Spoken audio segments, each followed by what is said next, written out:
Hello there, and welcome to Life Beyond Seen, where curiosity drifts gently beneath the surface and science takes the scenic route into the unknown. Tonight's slow and steady journey begins not among the stars or the ticking of a clock, but far closer to home, beneath a vast blue surface that most of us only ever skim. We're heading down, deeper and deeper, into one of the least explored places on Earth. A place so extreme and so remote that sunlight itself never arrives. It is a world that few have seen, and fewer still have truly imagined, and yet it lies right beneath the familiar swells of the Atlantic Ocean. This is the story of the Milwaukee Deep, the deepest point in the Atlantic, a dark, hidden scar at the bottom of the sea that plunges more than 8.5 kilometers into the Earth. It is a place so alien it might as well be another planet. Yet it is here, quietly existing beneath the waves we walk beside every day. Before we set off into that darkness, I'm curious. Where in the world are you listening from tonight? Are you somewhere inland, far from the smell of salt and the cry of gulls, or close enough to hear waves against a shore?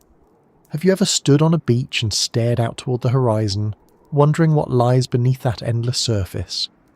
It's a comforting thought, isn't it?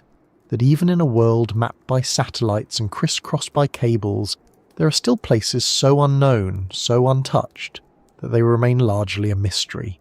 If this slow dive into Earth's hidden depths feels like a good way to unwind, I'd be grateful if you'd like the video and subscribe. It helps this little corner of calm find others who might need a quiet moment too. Now, if you're ready, let's begin our descent, because beneath the bright busy skin of the ocean lies a realm where light fades, pressure builds, and the familiar rules of life bend into something entirely new. For most of us, the ocean is a surface thing. We think of it as waves and tides, storms and sunlit beaches, a restless blue expanse that stretches to the horizon. We picture ships skimming across it, whales breaking through it, and maybe, if we're feeling adventurous, a diver or a submarine dipping a little below. But the truth is, the ocean is not a surface.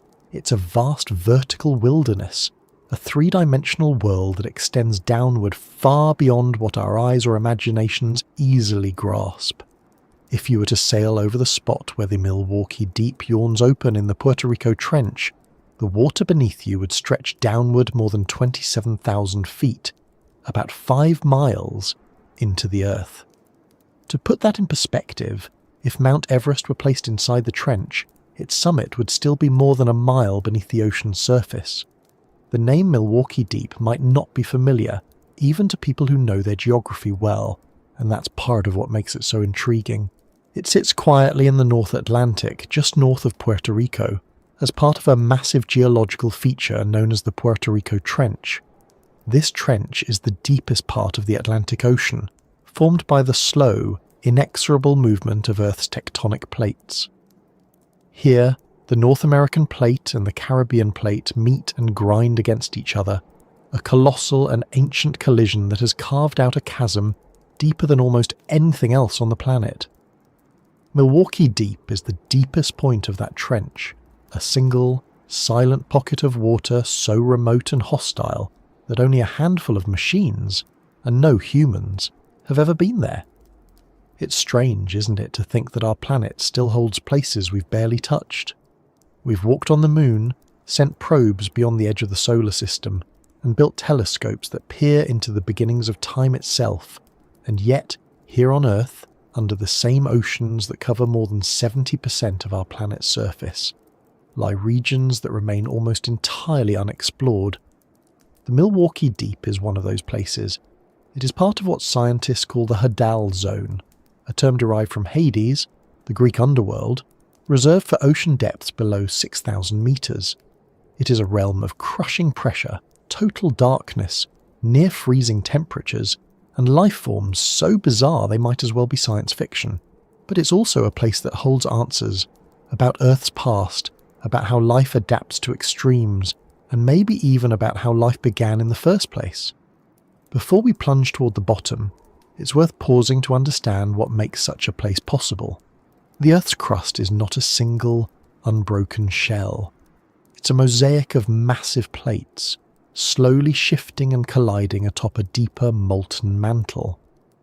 Where these plates meet, extraordinary things happen. Mountains rise, volcanoes erupt, and trenches like the Puerto Rico Trench form.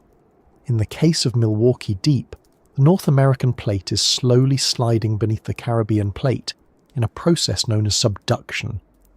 Over millions of years, this grinding motion has gouged a deep gash into the ocean floor. Unlike the dramatic volcanic arcs of the Pacific's Ring of Fire, the Puerto Rico Trench is a quieter scar, cold and still. Its depth, a record of tectonic patience measured in inches per year. It's hard to grasp what depth really means in the ocean. 5 meters underwater feels deep if you're holding your breath. 50 meters is deeper than most recreational divers will ever go. The Titanic lies about 3,800 meters below the surface. Milwaukee Deep is more than twice that. At its bottom, the pressure is over 8,000 pounds per square inch, more than 1,000 times what we experience at sea level. Every square inch of any object down there must withstand the weight of a small car pressing against it. A human without protection would be crushed instantly. Even most submarines would implode long before reaching that depth.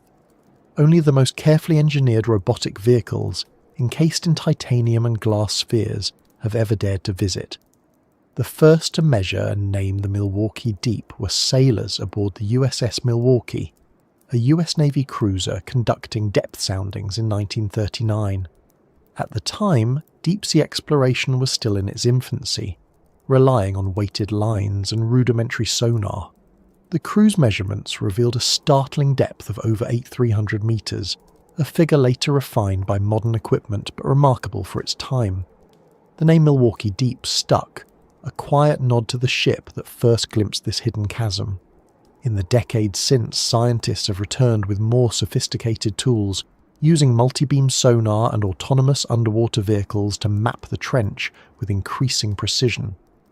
Yet for all that technology, the deep remains mostly unknown. Less than 5% of the world's ocean floor has been mapped in high detail, and the Hadal zones, including Milwaukee Deep, are among the least understood environments on Earth. Imagine yourself descending into that world. The surface above is bright and busy, home to ships, storms and sunlight. But as you sink, the light quickly fades. By 200 meters, you're in the twilight zone, where sunlight weakens and colours shift to blue. At 1,000 meters, the last hint of daylight disappears entirely. Beyond this point lies the midnight zone, a realm of perpetual darkness. Down here, the pressure grows relentless, the temperature drops close to freezing, and life becomes stranger with every passing meter. Still, deeper you go, past 4,000, 6,000, 8,000 meters. The water becomes a crushing weight, the silence absolute. Somewhere below at the trench floor, the Milwaukee Deep waits, silent, cold, and ancient. It's tempting to imagine the deep ocean as lifeless, but nothing could be further from the truth. Even in the Hadal zone, where conditions are extreme beyond imagination, life persists. Not the kind of life we know from coral reefs or coastal shallows, but life adapted to darkness, pressure, and scarcity. These organisms are not just survivors, they are specialists, shaped by millions of years of evolution to thrive where few others can. Some are tiny amphipods, shrimp-like creatures with flexible exoskeletons that withstand the crushing pressure. Others are translucent snailfish, their gelatinous bodies free from the gas-filled swim bladders that would collapse at these depths. There are microbes too, vast communities of them, living on and within the sediments, feeding on chemical energy rather than sunlight, quietly driving the cycles of life in this dark world. Even the water itself tells a story. In the Hadal depths, the ocean is layered and still, separated from the churning surface above. Here, cold, dense water formed near the poles slowly creeps along the seafloor, taking centuries or even millennia to make its way around the globe. With it come particles of organic matter, the remains of plankton, bits of plants, fragments of animals, drifting downward like marine snow. Most of it is consumed long before it reaches the bottom, but a fraction survives, settling into the sediments that carpet the trench floor. These sediments are not just mud, they are archives. Layer by layer, they record the history of the ocean and the planet, volcanic eruptions, climate shifts, even traces of human activity. Scientists who recover cores from the trench floor can read these layers like pages in a book, each one a snapshot of a moment in Earth's deep past. And there are human fingerprints here too, faint but unmistakable. Microplastics, industrial pollutants, and traces of radioactive isotopes from nuclear tests have all been found in the deepest parts of the ocean. Even in a place as remote as Milwaukee Deep, the influence of our species has arrived. It's a sobering reminder that no corner of the planet is truly untouched, and that the choices made on the surface eventually find their way into the abyss. Yet it's also a testament to the deep ocean's role as a kind of final sink, a place where the planet's excesses settle and transform over time. Exploring a place like Milwaukee Deep is no small feat. The technology required to reach such depths pushes the limits of engineering and imagination. Remotely operated vehicles, ROVs, and autonomous underwater vehicles, AUVs, must endure pressures that would crush steel, navigate in complete darkness, and operate for hours or days far beyond human reach. Cameras and sensors must function flawlessly under immense stress. Communication with the surface is slow and limited. Even simple tasks, taking a sediment sample, collecting a water column profile, observing an organism, become complex challenges. Yet with each expedition we learn a little more. We map the contours of the trench with finer detail. We discover new species. We gather clues about Earth's tectonic behaviour, ocean chemistry, and even the possibilities for life beyond our planet. Because that's another reason why places like Milwaukee Deep matter. They're not just curiosities, they're analogues. If life can exist here, in total darkness, under immense pressure, in near-freezing temperatures far from any sunlight, then perhaps it can exist elsewhere too. Maybe beneath the icy crust of Europa, one of Jupiter's moons, where a hidden ocean lies deep below. Maybe in the methane seas of Titan. Maybe in places we haven't even imagined yet. The adaptations that allow life to thrive in Milwaukee Deep, pressure-resistant enzymes, unique metabolic pathways, symbiotic relationships with chemosynthetic microbes, offer hints about how life might adapt in alien oceans. The deep also speaks to Earth's resilience. This is a planet that constantly reshapes itself, from mountain peaks to ocean trenches. The Milwaukee Deep is a scar carved over millions of years, but it is also a living system, one that cycles nutrients, hosts life, and responds to changes above. It is a reminder that the ocean is not a passive backdrop but an active player in Earth's story, shaping climate, geology and biology in ways we are only beginning to understand. And it is a humbling reminder too that, even with all our technology and ambition, there are still places we barely know. Places that remind us of how vast, how intricate and how mysterious our own planet truly is. So here we are, poised on the edge of that darkness. Above us the surface world carries on. Ships cross the waves, storms brew and break, sunlight glints off the sea. Below us the water grows colder, the pressure heavier, the light fainter. And far beneath, beyond the reach of all but our most determined machines, the Milwaukee Deep waits in silent patience. It has been there for millions of years, watching continents drift, climates change, species rise and vanish. It will be there long after we're gone. And yet tonight, as we turn our attention toward it, it becomes more than just a point on a map. It becomes a reminder of how much there is still to learn, how much mystery still surrounds us, and how even the darkest places can hold stories worth telling. We've only just begun to sink into this abyss, and already the world above feels distant. As we descend further into the unknown, through layers of water that have never felt the warmth of the sun, the ocean begins to reveal itself in ways few ever see. The deeper we go, the stranger and more fascinating it becomes, and somewhere ahead, in that vast and silent darkness, lie the secrets of the Milwaukee Deep, a place where the planet's history, its present, and perhaps even its future are written in water and stone. If the surface of the ocean is a familiar world of wind and waves, sunlight and storms, then the depths beneath are another planet entirely, one layered and complex, each level stranger and more challenging than the one above. To understand the Milwaukee Deep, and what it means to reach the very bottom of the Atlantic, we first have to travel through everything that lies above it. Because the deep isn't a single place you drop into like a cave. It's a gradient, a slow and relentless transformation of the sea as you descend from light into darkness, from warmth into cold, from the world we know into one that feels utterly alien. The ocean doesn't end where the surface disappears from view. It changes quietly and profoundly until you arrive somewhere that hardly seems part of Earth at all. If you were to begin at the surface and slowly make your way down, you'd pass through a series of invisible thresholds, each one marking a shift in the environment and the life that can exist there.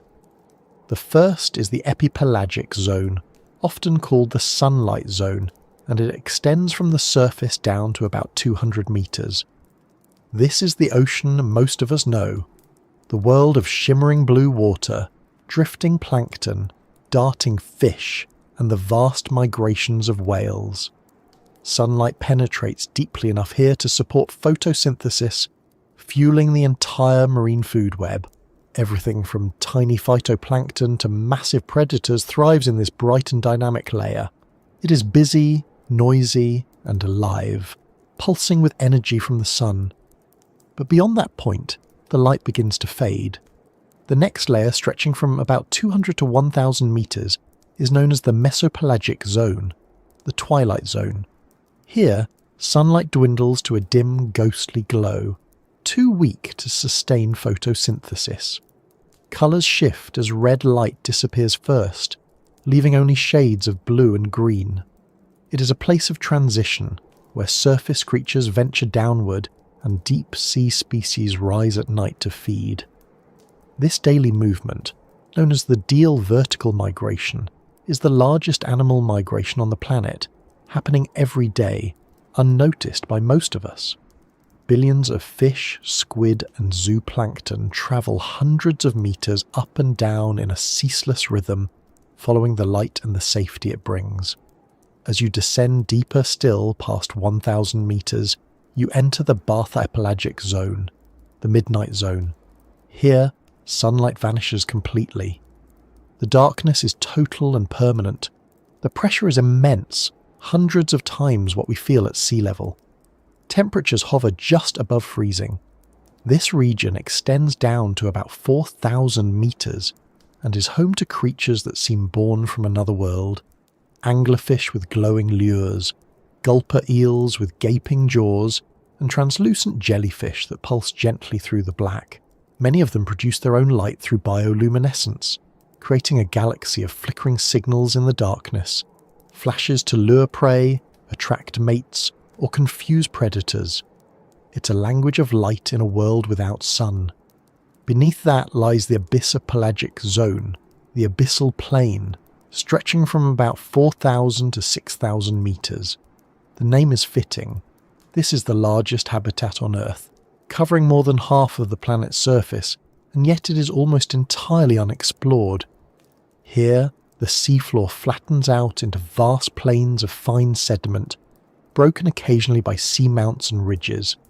The water is near freezing, the pressure staggering, and life moves slowly, shaped by scarcity and patience. Gigantic sea cucumbers creep across the mud. Deep-sea starfish and brittle stars drift in the gentle current. Strange fish with slow metabolisms and delicate bodies wait for food to fall from above. There is no rush here, no seasons or storms, only the steady rain of marine snow, the remains of life from the surface, drifting down like ash from a distant fire. And then finally you reach the Hadal zone, the deepest, most extreme region of the ocean, beginning around 6,000 meters and plunging down into the planet's most profound trenches. This is the realm of Milwaukee Deep. It is a world defined by extremes. Pressure more than 1,000 times greater than at the surface. Temperatures barely above freezing. Total darkness. An isolation beyond anything we experience on land. It is also a place of immense geological power. Trenches like the Puerto Rico Trench are born from the grinding of tectonic plates, their shapes carved over millions of years by the slow subduction of one plate beneath another. The result is not a narrow crack, but a vast scar, a V-shaped valley stretching hundreds of kilometers long and dozens wide, descending into a darkness that swallows light, heat, and almost everything else. The Milwaukee Deep sits within this trench like a hidden chamber, a pocket within a pocket deeper than the rest. Its maximum depth is measured at about 8,376 meters, not as deep as the Mariana Trench's Challenger, deep in the Pacific, but still staggering. It is the lowest point in the Atlantic Ocean, the deepest any part of this vast ocean basin descends. And because the Atlantic is bordered by continents rich in history and human presence, the Milwaukee Deep holds a particular fascination. It is a reminder that even in an ocean that carried explorers, empires, and entire civilizations, there remain places so remote and hostile that they might as well exist on another planet. To reach a place like this is not simply a matter of going down. Each meter deeper is another layer of difficulty. Pressure increases by about 1 atmosphere, roughly the pressure of the air at sea level, for every 10 meters you descend. By 1,000 meters, the pressure is 100 times what we feel on land. By the time you reach the bottom of Milwaukee Deep, it's more than 800 times greater. Steel hulls buckle, air-filled spaces collapse. Even the chemistry of water changes under such force, becoming denser and more viscous. Life must adapt or perish. That it exists here at all is one of nature's most astonishing feats. But adaptation is everywhere in the deep. The creatures that live in the Hadal zone have evolved to survive conditions that would destroy most life. Their cell membranes are reinforced to remain flexible under pressure. Their proteins and enzymes are shaped to function in near-freezing water. Many have no gas-filled cavities that could be crushed. Some species use pressure itself as part of their biology, relying on it to stabilize their cellular structures. And because food is scarce, many have evolved slow metabolisms, conserving energy, and surviving on the faint trickle of organic matter that drifts down from the surface. Some even rely on chemosynthesis, harnessing energy from chemical reactions rather than sunlight, a process more often associated with hydrothermal vents, but also present in the sediments of deep trenches. The Hadal zone is also shaped by geology in ways the rest of the ocean is not. The Puerto Rico Trench, for example, is a product of immense forces at work over millions of years. As the North American plate slides beneath the Caribbean plate, it drags the seafloor downward, creating a deep, curving trough. This movement is not smooth or steady. It is punctuated by earthquakes and occasional tsunamis, reminders that the trench is not just a passive feature, but an active boundary in the planet's crust. These tectonic shifts influence everything from the shape of the trench walls to the distribution of sediments at the bottom. Over time, layers of fine particles settle, burying traces of volcanic eruptions, storms, and even human activity. They accumulate so slowly, sometimes just a few millimeters per 1,000 years, that each centimeter of sediment can represent vast spans of time, a geological archive hidden in darkness. Studying such places is incredibly difficult. The very conditions that make the Milwaukee Deep so fascinating also make it nearly inaccessible. Human-occupied submersibles, like those that visited the Mariana Trench, are rare and expensive. Most exploration here is done with unmanned vehicles, remotely operated vehicles, ROVs, or autonomous underwater vehicles, AUVs, that can survive the crushing pressure and transmit data back to the surface. Even then, missions are complex and risky.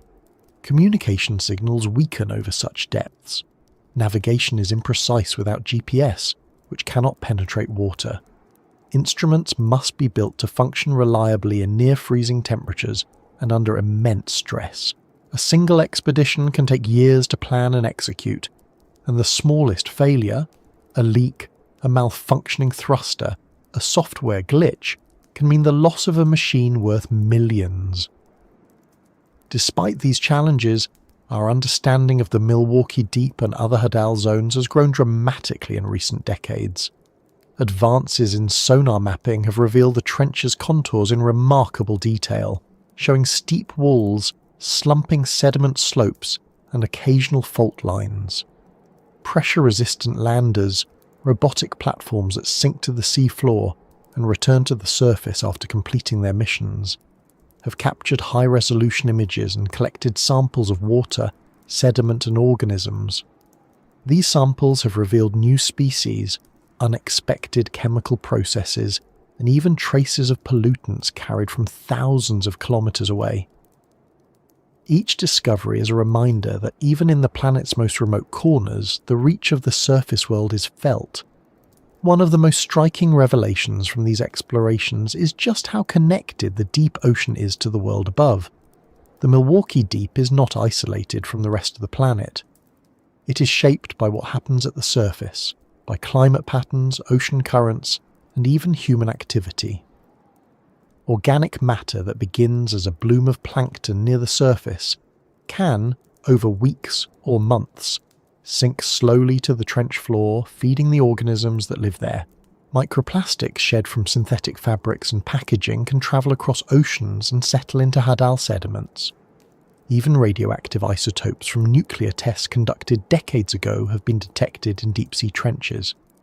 The abyss may seem remote, but it is part of a planetary system that connects every drop of water, every current, every breath of wind. This connection is not just ecological, but also geological. The subduction zone that created the Puerto Rico Trench is part of the vast engine that drives plate tectonics, the same engine that shapes continents, builds mountains, and fuels volcanic eruptions. As the North American plate sinks beneath the Caribbean plate, it carries water and sediments deep into the Earth's mantle. There, under immense heat and pressure, they can trigger volcanic activity or alter the composition of the mantle itself. The trench, in other words, is not just a passive feature of the seafloor. It is part of the planet's circulatory system, recycling crustal material and driving the long-term evolution of Earth's surface. This is one of the reasons scientists are so eager to study trenches like Milwaukee Deep. They are windows into the deep processes that shape our world. They offer clues about how continents move, how earthquakes form, and how the deep earth and the surface interact. They also hold records of the past, layers of sediment that capture changes in climate, ocean chemistry, and even biological evolution over millions of years. By studying these layers, scientists can reconstruct how the planet's environment has shifted over time, offering insight into how it might change in the future. In a world grappling with rapid climate change, such long-term perspectives are invaluable. Yet, for all we've learned, what we don't know is still far greater. Vast stretches of the trench remain unmapped. Entire ecosystems may exist that we have never seen. Chemical processes we don't yet understand may be unfolding in the darkness. New species with adaptations we can barely imagine may be thriving under pressures that would crush steel. The deep ocean is, in many ways, Earth's final frontier, not because it is unreachable, but because it resists easy exploration. It demands patience, ingenuity, and humility. It reminds us that discovery is not a matter of conquest, but of careful, deliberate effort. And there's something profoundly humbling about that. We live in an age of extraordinary technological power. We've split the atom, mapped the human genome, and sent spacecraft beyond the edge of our solar system. And yet, beneath our own oceans, in a world that covers most of our planet, we are still beginners. The Milwaukee Deep, the deepest point in the Atlantic, is a reminder of that humility. It's a reminder that Earth is not fully known, that mystery is not something confined to distant galaxies or theoretical physics. It's right here beneath the waves, waiting in silence. As we continue our slow descent through this layered world, the ocean begins to feel less like a familiar place and more like a vast living system, one that connects surface and seafloor, sunlight and darkness, the present and the deep past. Each layer we pass through is part of that system, each change in light, pressure and life, another chapter in the ocean story. And somewhere far below, where the weight of the sea crushes everything into silence and darkness, that story reaches one of its most profound and mysterious points. The Milwaukee Deep is not just a location on a map. It is the end of the ocean as we know it, and the beginning of something else. A realm where the rules change, where life is redefined, and where the planet reveals a part of itself that most of us will never see. The deeper we go, the more the ocean transforms from a place into an experience, one that defies our senses and challenges our assumptions. And yet, even in this alien darkness, there is continuity. The same water that laps against our shores flows here. The same forces that shape our continents carve these trenches. The same life that thrives in coral reefs leaves traces that drift down to feed organisms in the Hadal zone. The ocean does not end. It simply becomes something different, something stranger, something more. And as we approach that difference, as we peer into the heart of the Milwaukee Deep, we begin to glimpse not just the structure of the planet, but its soul. Ancient, vast, and still holding secrets in the dark. The ocean changes profoundly with depth, but nothing marks that transformation more completely than the moment light disappears. Above, the sea is a shifting, glittering mirror, alive with colour and motion.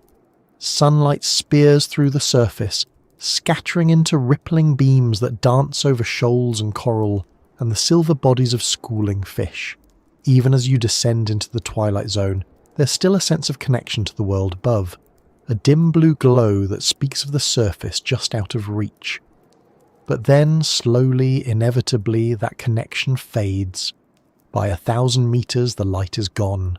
There is no dawn, no dusk, no day. There is only darkness, endless, unbroken, and absolute. This is not the darkness of a moonless night or a deep cave. It's deeper than that, older, heavier. It is the default state of most of the planet, a feature, not a flaw. More than 90% of the ocean's volume exists in permanent darkness. The sunlight that shapes life on land and in shallow seas never reaches here. Even the strongest beams are scattered and absorbed long before they can penetrate this far.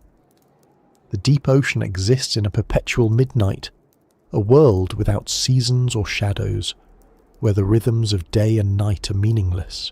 In this place, the sun might as well not exist. For humans, it's difficult to imagine such a world. We are creatures of light, evolved in a world defined by its presence and absence. Our eyes, our sleep cycles, even our emotions are tied to the rising and setting of the sun. We build our lives around it, measuring days, months, and years by its path across the sky. Yet, for the vast majority of Earth's biosphere, light is irrelevant. Life here evolved not in response to sunlight, but in its absence, adapting to a world where vision is useless, colour meaningless, and time marked by forces other than the turning of the Earth. In this world without light, pressure is the first and most unforgiving fact of existence. Every 10 meters of depth adds another atmosphere of pressure, about 14.7 pounds per square inch. At 8,000 meters, the pressure is more than 800 times greater than at the surface. To put that in perspective, it's like having 50 jumbo jets stacked on top of you. Any structure not designed to withstand it would be crushed instantly. Air-filled cavities collapse, metal bends, human lungs would implode long before reaching these depths, and yet life persists, not in spite of the pressure, but because of it. The organisms that call this place home are shaped by it, their very biology built around the immense force that surrounds them. One of the most striking adaptations is the absence of rigid gas-filled structures. Many deep-sea creatures lack swim bladders, the buoyancy organs that help fish regulate their depth, because the gas inside them would compress under pressure, making them useless or even lethal. Instead, these animals rely on soft, gelatinous bodies that resist compression, or they match the density of the surrounding water to achieve neutral buoyancy. Their tissues often contain high concentrations of special molecules known as piezolites, which stabilize proteins and membranes under intense pressure. Without these adaptations, the fundamental chemistry of life would fail. Vision too takes on new forms in the dark. Eyes become enormous to capture even the faintest glimmer of light, or they disappear altogether, replaced by heightened senses of touch, vibration, and chemical detection. Some species develop photophores, specialized organs that produce light through chemical reactions. Bioluminescence is one of the defining features of the deep ocean, a language of flashes and glows used for communication, hunting, and camouflage. It's estimated that up to 90% of deep-sea organisms produce their own light in some form. In the absence of sunlight, evolution has written its own version of illumination. Consider the anglerfish, a predator perfectly adapted to this darkness. It drifts motionless in the black, its body nearly invisible, while a long filament extends from its head, tipped with a glowing lure. The light attracts prey in a world where brightness is rare and often means food. When an unsuspecting fish approaches, the anglerfish strikes, swallowing it whole with jaws that can open wider than its own body. It's an elegant adaptation to a world where energy is scarce and opportunities fleeting. Other creatures use light for deception. Some squids emit bursts of bioluminescence to startle predators and escape. Certain shrimp eject glowing clouds as decoys. Even bacteria participate, forming symbiotic relationships with hosts to provide light in exchange for nutrients. But light is not the only form of communication here. In the absence of visual cues, many deep-sea animals rely on chemical signals, complex cocktails of molecules that carry messages about territory, reproduction, and danger. Others are exquisitely sensitive to vibration, detecting the faintest disturbances in the water caused by swimming prey or approaching predators. Some species, like the giant grenadier, have lateral line systems, rows of sensory cells that detect pressure changes, allowing them to feel their surroundings in 3 dimensions. In the deep, survival depends on sensing a world that is invisible. It's not just the animals that adapt. The entire ecosystem is shaped by the absence of light. On land and in the sunlit ocean, life is built on photosynthesis, the process by which plants and algae use sunlight to convert carbon dioxide and water into energy. In the deep sea, that is impossible. Instead, life depends on the rain of organic matter from above. Tiny particles of dead plankton, fecal pellets, and other detritus collectively known as marine snow. It falls constantly, though slowly, taking weeks or months to reach the seafloor. Most of it is consumed along the way, stripped of nutrients by scavengers and decomposers. By the time it reaches the depths of Milwaukee Deep, only a fraction remains. That scarcity shapes everything. Food is precious and energy is conserved.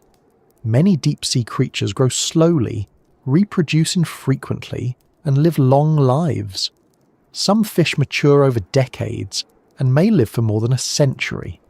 Others survive on meals spaced weeks or months apart. Predators rely on patience and stealth, waiting for opportunities rather than chasing them. Scavengers roam the seafloor guided by faint chemical trails, searching for the rare carcass of a whale or shark that has sunk from the surface. Events known as whale falls that can sustain entire ecosystems for decades. In the deep, nothing is wasted. Every scrap of energy is recycled, every opportunity seized. Yet even here, in a world seemingly cut off from the sun, there are exceptions to the rule of marine snow. Some life forms draw energy not from the surface but from the earth itself. Chemosynthetic bacteria use chemical reactions, often involving methane, hydrogen sulfide or other compounds seeping from the seafloor to produce energy. These microbes form the base of unique ecosystems that exist entirely independently of sunlight. In some trenches, microbial mats carpet the sediment, feeding small invertebrates, which in turn support larger predators. These systems are thought to resemble the earliest ecosystems on Earth, and they offer tantalizing clues about how life might exist elsewhere in the universe, in places far from any star.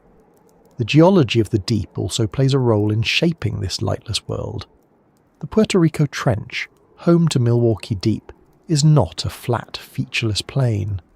Its walls rise steeply, scarred by landslides and fault lines. Cold seeps, places where fluids rich in methane and other chemicals escape from the seafloor, dot the landscape, creating oases of life in the darkness.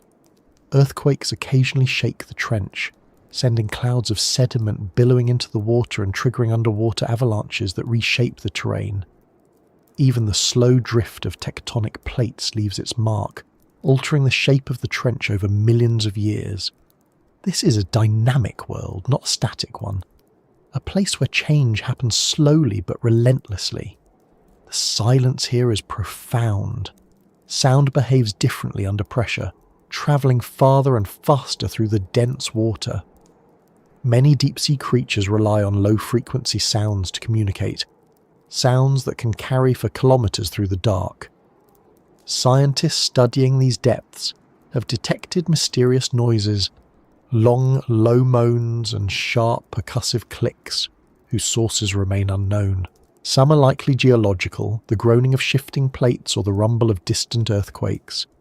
Others may be biological, the calls of species we have never encountered. The deep ocean remains one of the least understood acoustic environments on Earth. A vast, dark concert hall filled with sounds we have yet to decipher. It's tempting to think of this world as alien, but in many ways it is deeply connected to our own. The water that fills Milwaukee Deep is part of the global ocean circulation, a slow, planet-spanning conveyor belt driven by differences in temperature and salinity. Cold, dense water sinks in the polar regions and creeps along the seafloor, eventually rising again in distant parts of the world. This circulation helps regulate Earth's climate, storing and transporting heat around the globe. The deep ocean also absorbs vast amounts of carbon dioxide from the atmosphere, playing a crucial role in buffering the planet against climate change. What happens in the darkness of the Milwaukee Deep is not isolated from the world above. It is part of the planet's beating heart. Humanity's relationship with this darkness is still in its infancy. For most of history, the deep ocean was a place of myth and imagination, a realm of sea monsters and bottomless pits. It wasn't until the 19th and 20th centuries that we began to probe its depths with any real success. Even today, our glimpses into the Hadal zone are fleeting and fragmentary. The challenges are immense: crushing pressure, extreme cold, and the sheer logistical difficulty of reaching such remote places. Yet each expedition reveals something new, a species never before seen, a chemical process we didn't know existed, a geological feature that reshapes our understanding of Earth's dynamics. Those discoveries also reveal our impact. Even here, in the most remote depths, traces of humanity are present. Microplastics, invisible to the naked eye, have been found in Hadal sediments. Pollutants like PCBs and heavy metals carried by ocean currents accumulate in the tissues of deep-sea organisms.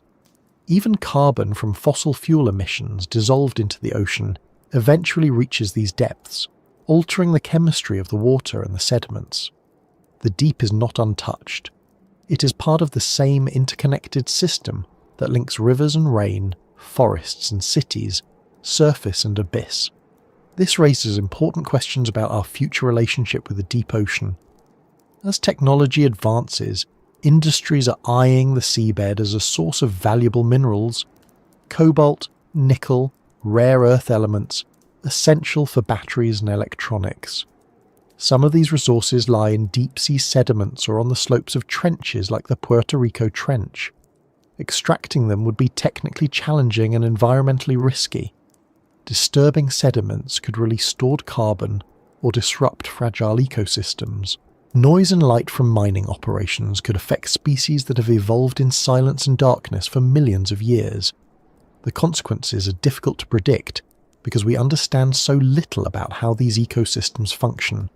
For now, Milwaukee Deep remains largely undisturbed, a place of study rather than exploitation. But as pressure grows to secure resources, the deep ocean may become a new frontier, and with it will come difficult choices about how much we are willing to risk for what we gain.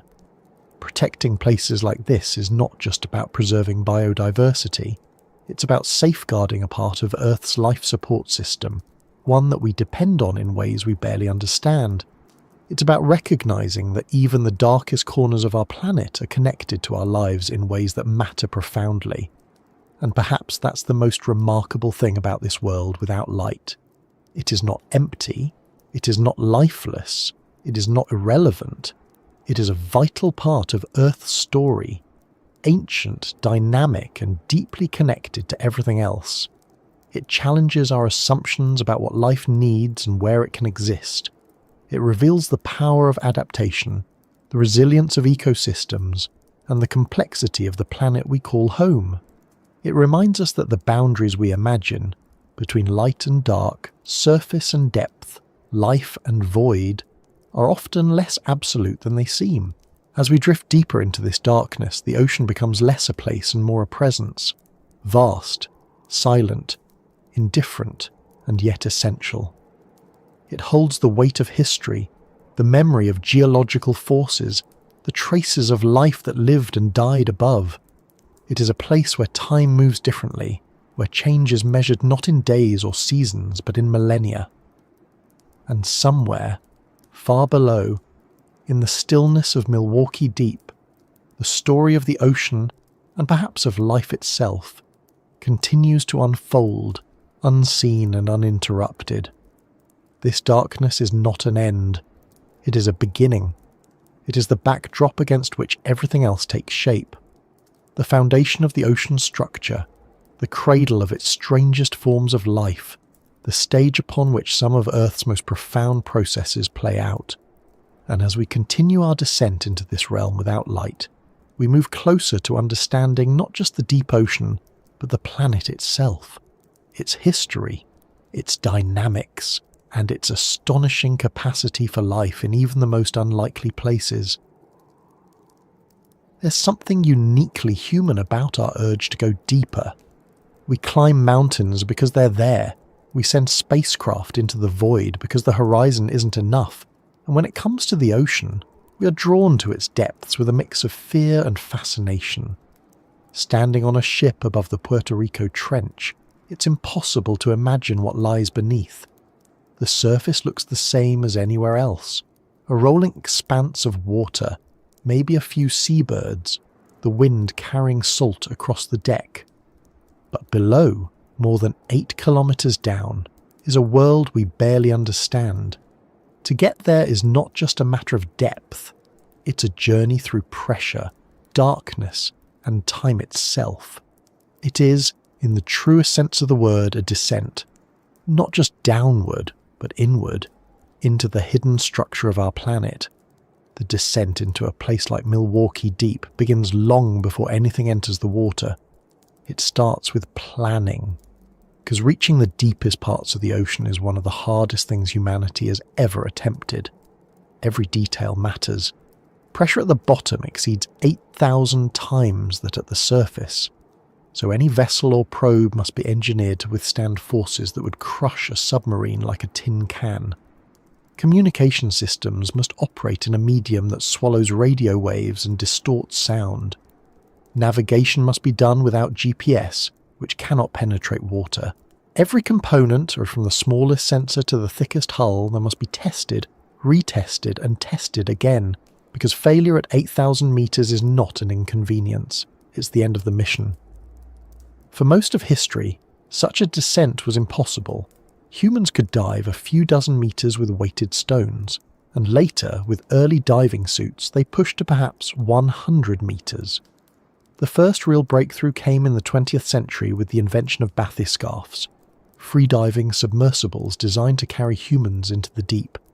In 1960, Jacques Piccard and Don Walsh descended to the bottom of the Mariana Trench aboard the bathyscarf Trieste, reaching a depth of 8,911 metres. Their journey lasted nearly 5 hours down and 3 hours up, all spent in a tiny steel sphere with walls thicker than a bank vault. The Trieste was a crude machine by modern standards, but it proved that the deepest parts of the ocean were within reach.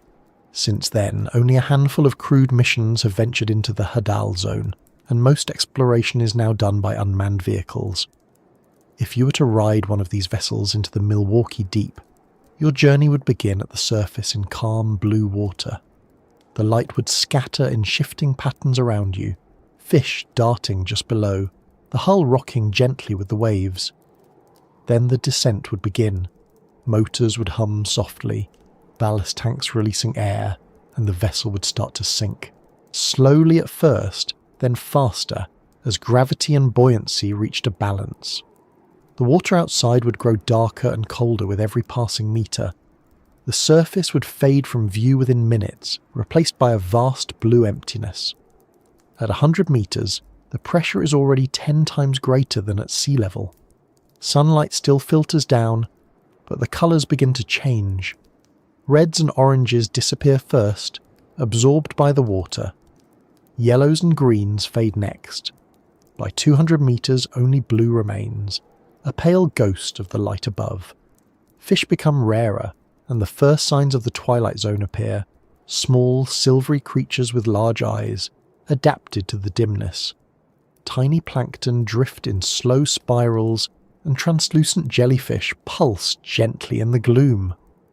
The water feels heavier now, the weight of the ocean pressing in from all sides. By 500 metres, you're well into the mesopelagic. Sunlight is a distant memory, and the darkness grows with each passing moment. Creatures here have evolved to survive on the edge of visibility. Many migrate vertically each day, rising to feed at night and sinking again before dawn.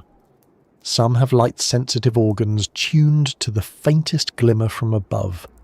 Others produce their own light, flashing and glowing in patterns that serve as lures, warnings, or signals. Schools of lanternfish drift past, their bodies studded with points of green and blue.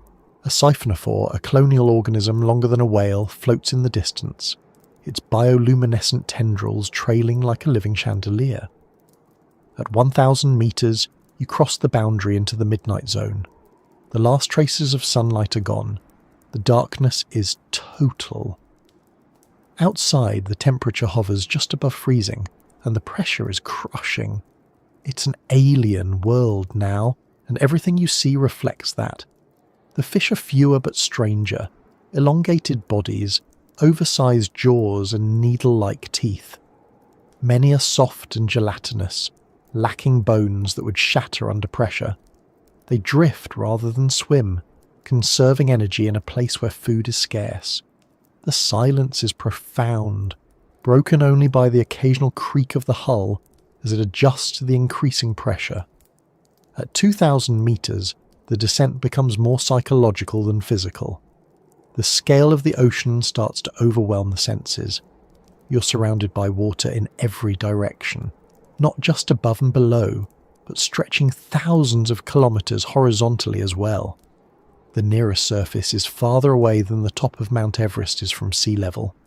It's difficult not to feel small here, suspended in the vastness, moving slowly toward a place that has existed unchanged for millions of years. Even the machines built to explore this realm often move at little more than a metre per second. The journey is measured not in minutes, but in hours. At 4,000 metres you enter the abyss. The water is denser here, its weight pressing relentlessly against every surface. The creatures are even more specialised.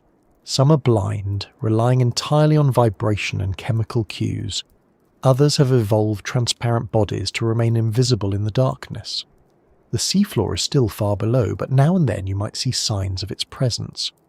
A drifting clump of sediment, a fragment of organic matter slowly sinking, perhaps the faint shadow of a seamount rising from the depths. Communication with the surface grows weaker, the delay between signals more noticeable. You are far from the world above now, in every sense. The final stage of the descent, from 6,000 meters down to the bottom, is the most demanding. The pressure is now hundreds of times greater than at the surface, and every additional meter adds another layer of stress to the vessel.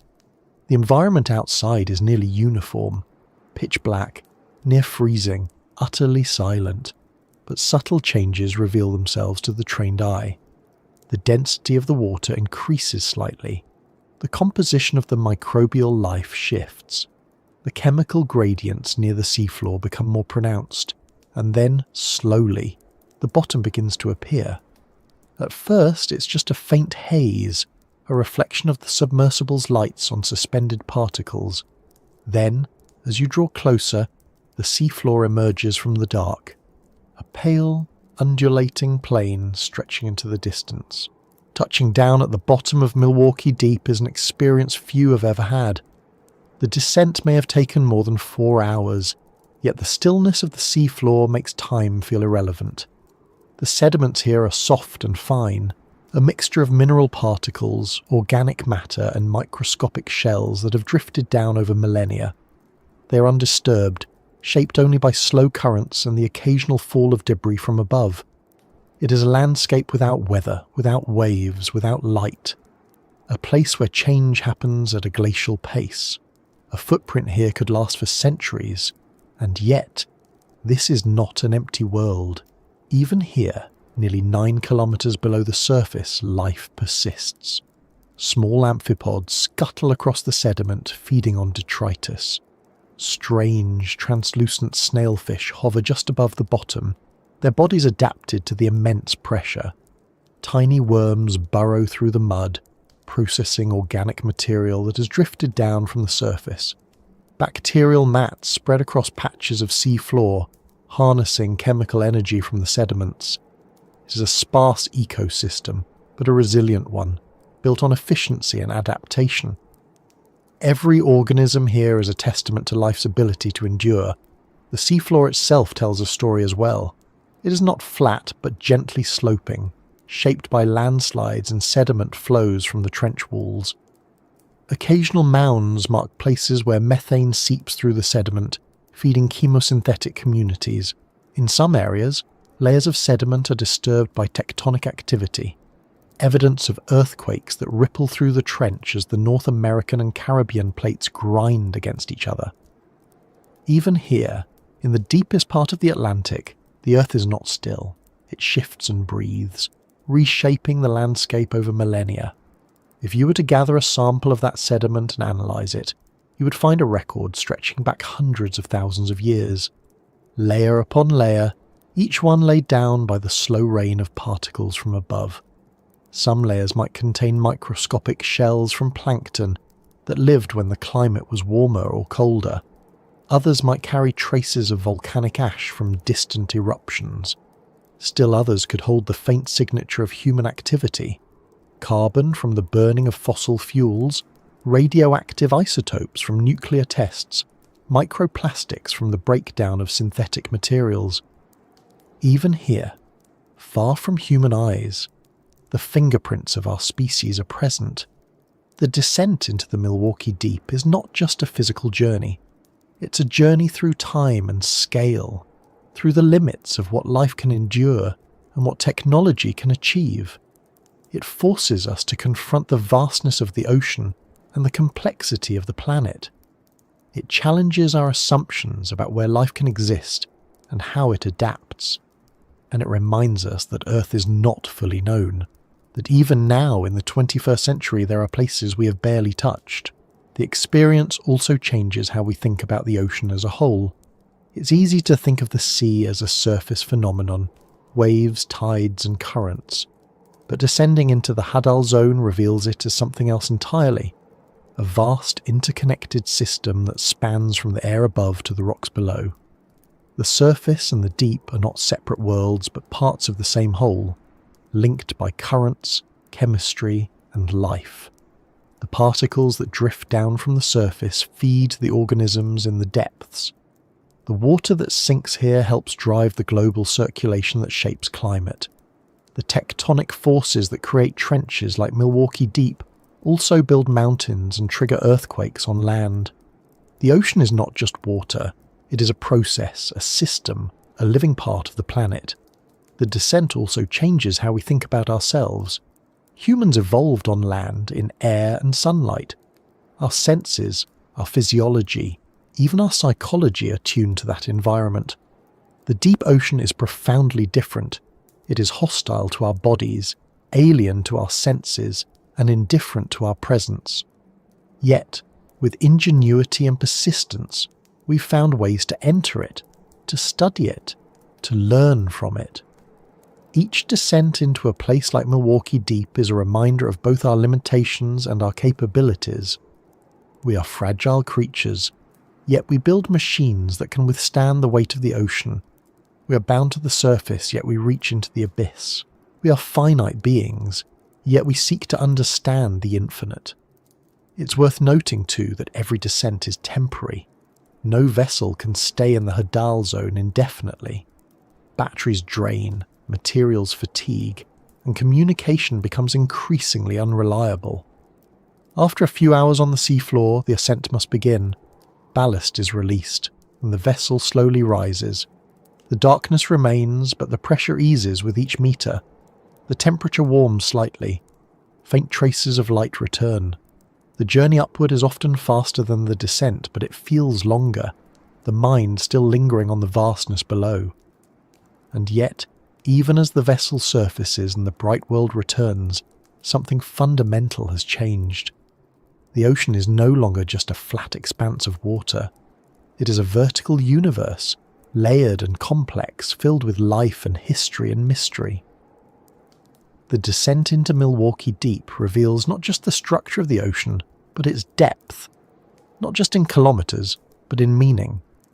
It shows us that the ocean is not an empty void, but a living system, a record of Earth's past and a key to its future. It reminds us that our planet is still wild, still unknown, still capable of humbling us with its scale and complexity. The descent does not end with the return to the surface. It lingers in the samples brought back for study, in the data recorded by instruments, in the images captured by cameras. It lingers in the questions that arise. How does life function under such pressure?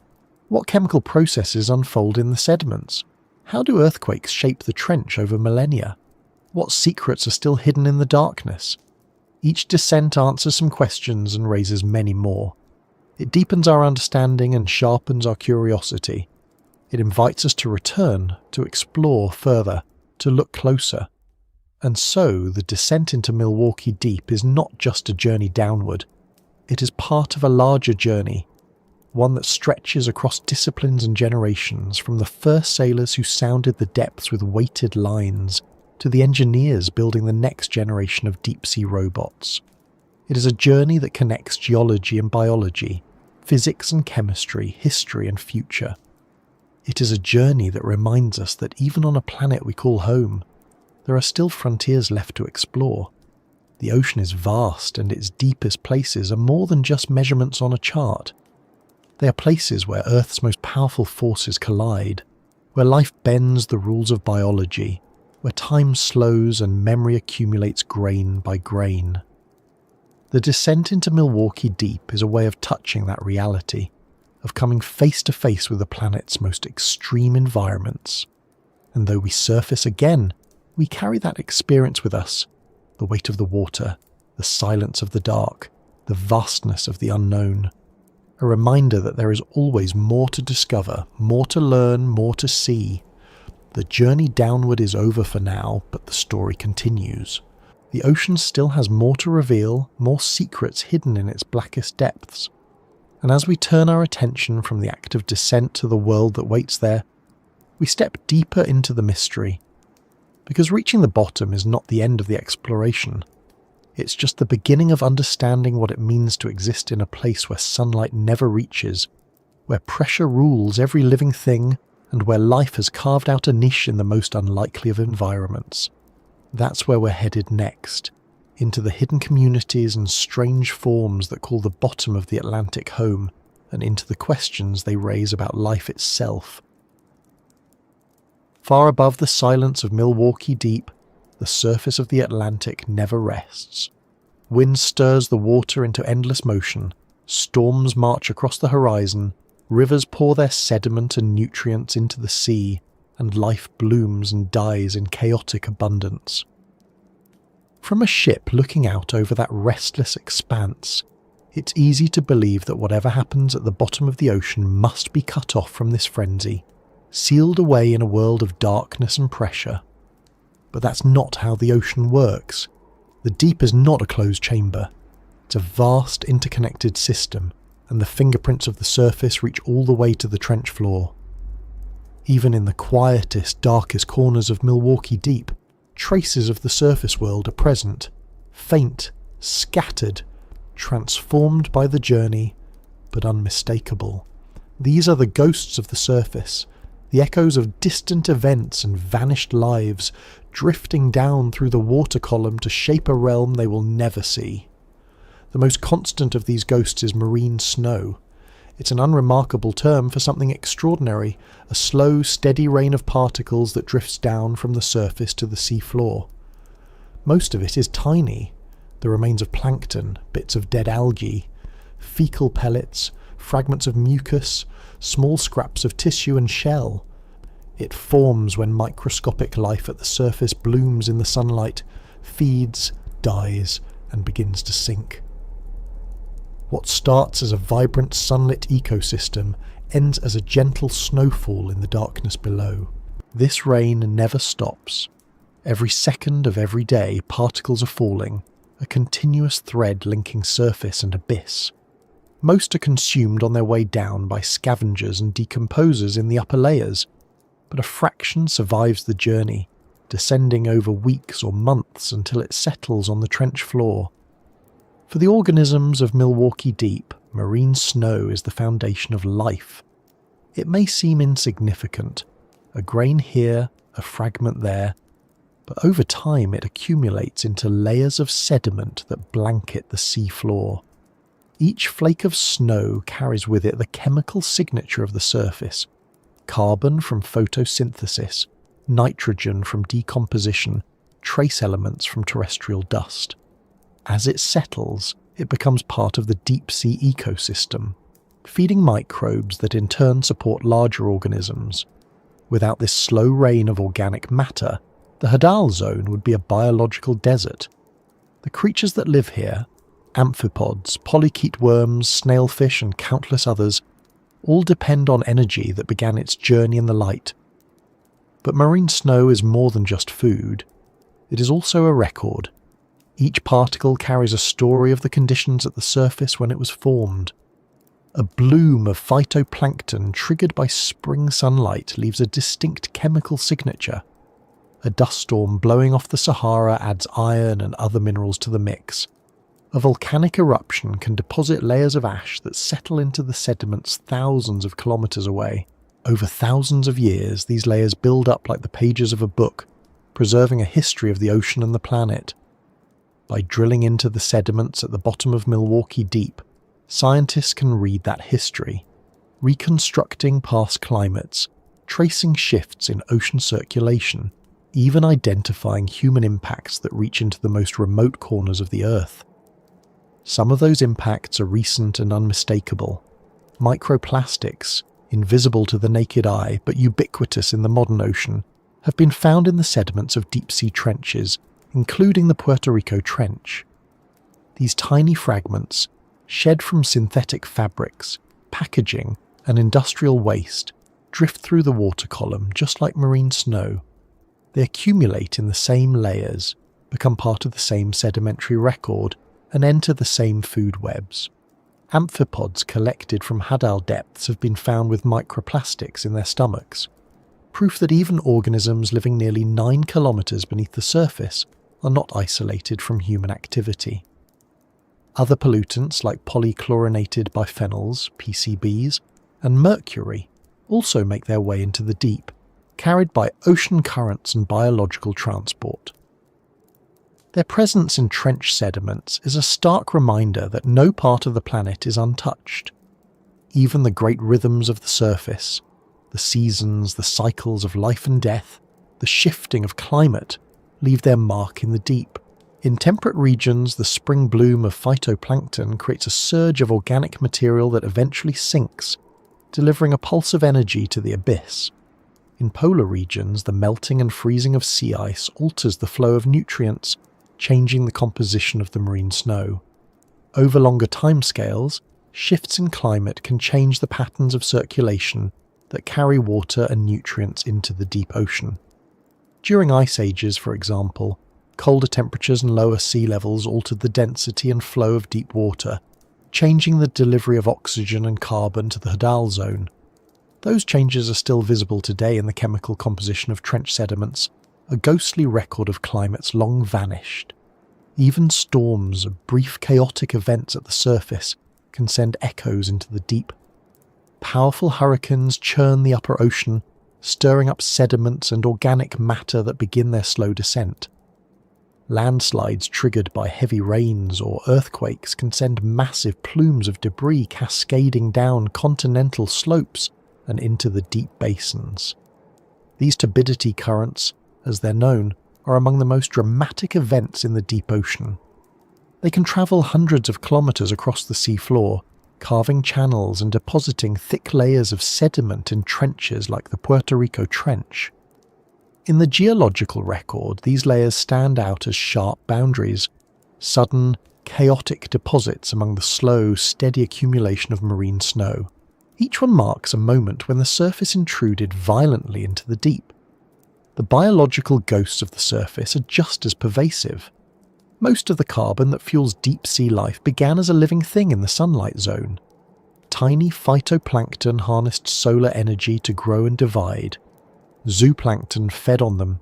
Fish and larger animals consumed the zooplankton, and when those creatures died, their bodies began the long journey downward. Some sank as intact carcasses, others as fragments, and still others as dissolved organic molecules. Even whale falls, the massive bodies of whales that die and sink to the seafloor, are part of this continuum. When a whale carcass reaches the bottom, it becomes a temporary oasis in the desert, supporting a complex community of scavengers, bacteria, and specialized worms. Over decades, the carcass is stripped, dissolved, and transformed, its energy recycled into the ecosystem. The influence of the surface extends beyond organic matter. Dust blown from deserts carries iron and other trace metals into the ocean, where they become part of the nutrient cycle. Some of that dust eventually sinks into the deep, enriching sediments and influencing microbial communities. Rivers deliver nutrients and sediments from land, shaping the chemistry of the ocean far from shore. Even atmospheric gases leave their mark. Carbon dioxide absorbed at the surface eventually mixes into the deep, where it influences the acidity and carbonate chemistry of the water. Over centuries, this process helps regulate Earth's climate, locking away vast amounts of carbon in the deep ocean and its sediments. The fingerprints of humanity are perhaps the most haunting of all the surface's ghosts. In addition to microplastics and industrial pollutants, radioactive isotopes from nuclear tests conducted in the mid-20th century have been detected in trench sediments. These isotopes, which fell from the atmosphere into the ocean decades ago, have since been transported by currents and incorporated into marine snow. Their presence provides a clear timestamp in the sedimentary record, marking the dawn of the nuclear age. It also highlights the speed and scale of human impact. In less than a century, a blink in geological time, we have left a chemical signature that extends from mountaintops to the deepest parts of the sea. There are other subtler ghosts too. Vibrations from powerful earthquakes ripple through the water column and are recorded as disturbances in deep-sea sediments. Changes in atmospheric pressure from large storms can slightly alter sea level, sending faint pressure waves that propagate downward. Even the gravitational pull of the moon, which drives the tides at the surface, reaches into the deep, creating slow, rhythmic currents that shape the distribution of sediments over millennia. The deep ocean feels the pulse of the surface in ways both dramatic and delicate, responding to forces that begin thousands of kilometers away. All of this speaks to a profound truth. The deep ocean is not isolated from the rest of the planet. It is connected to it, shaped by it, and in turn shaping it. The energy that fuels life at the bottom of Milwaukee Deep began in sunlight at the surface. The sediments that blanket the trench floor contain particles from distant deserts, ashes from ancient eruptions, and molecules from the burning of fossil fuels. The water itself has travelled across oceans and centuries to reach this place. Even in the stillness of the abyss, the surface is present, not as a direct influence, but as a memory, a ghost embedded in the fabric of the deep. These ghosts do more than link the surface and the deep. They reveal the ocean as a single interconnected system.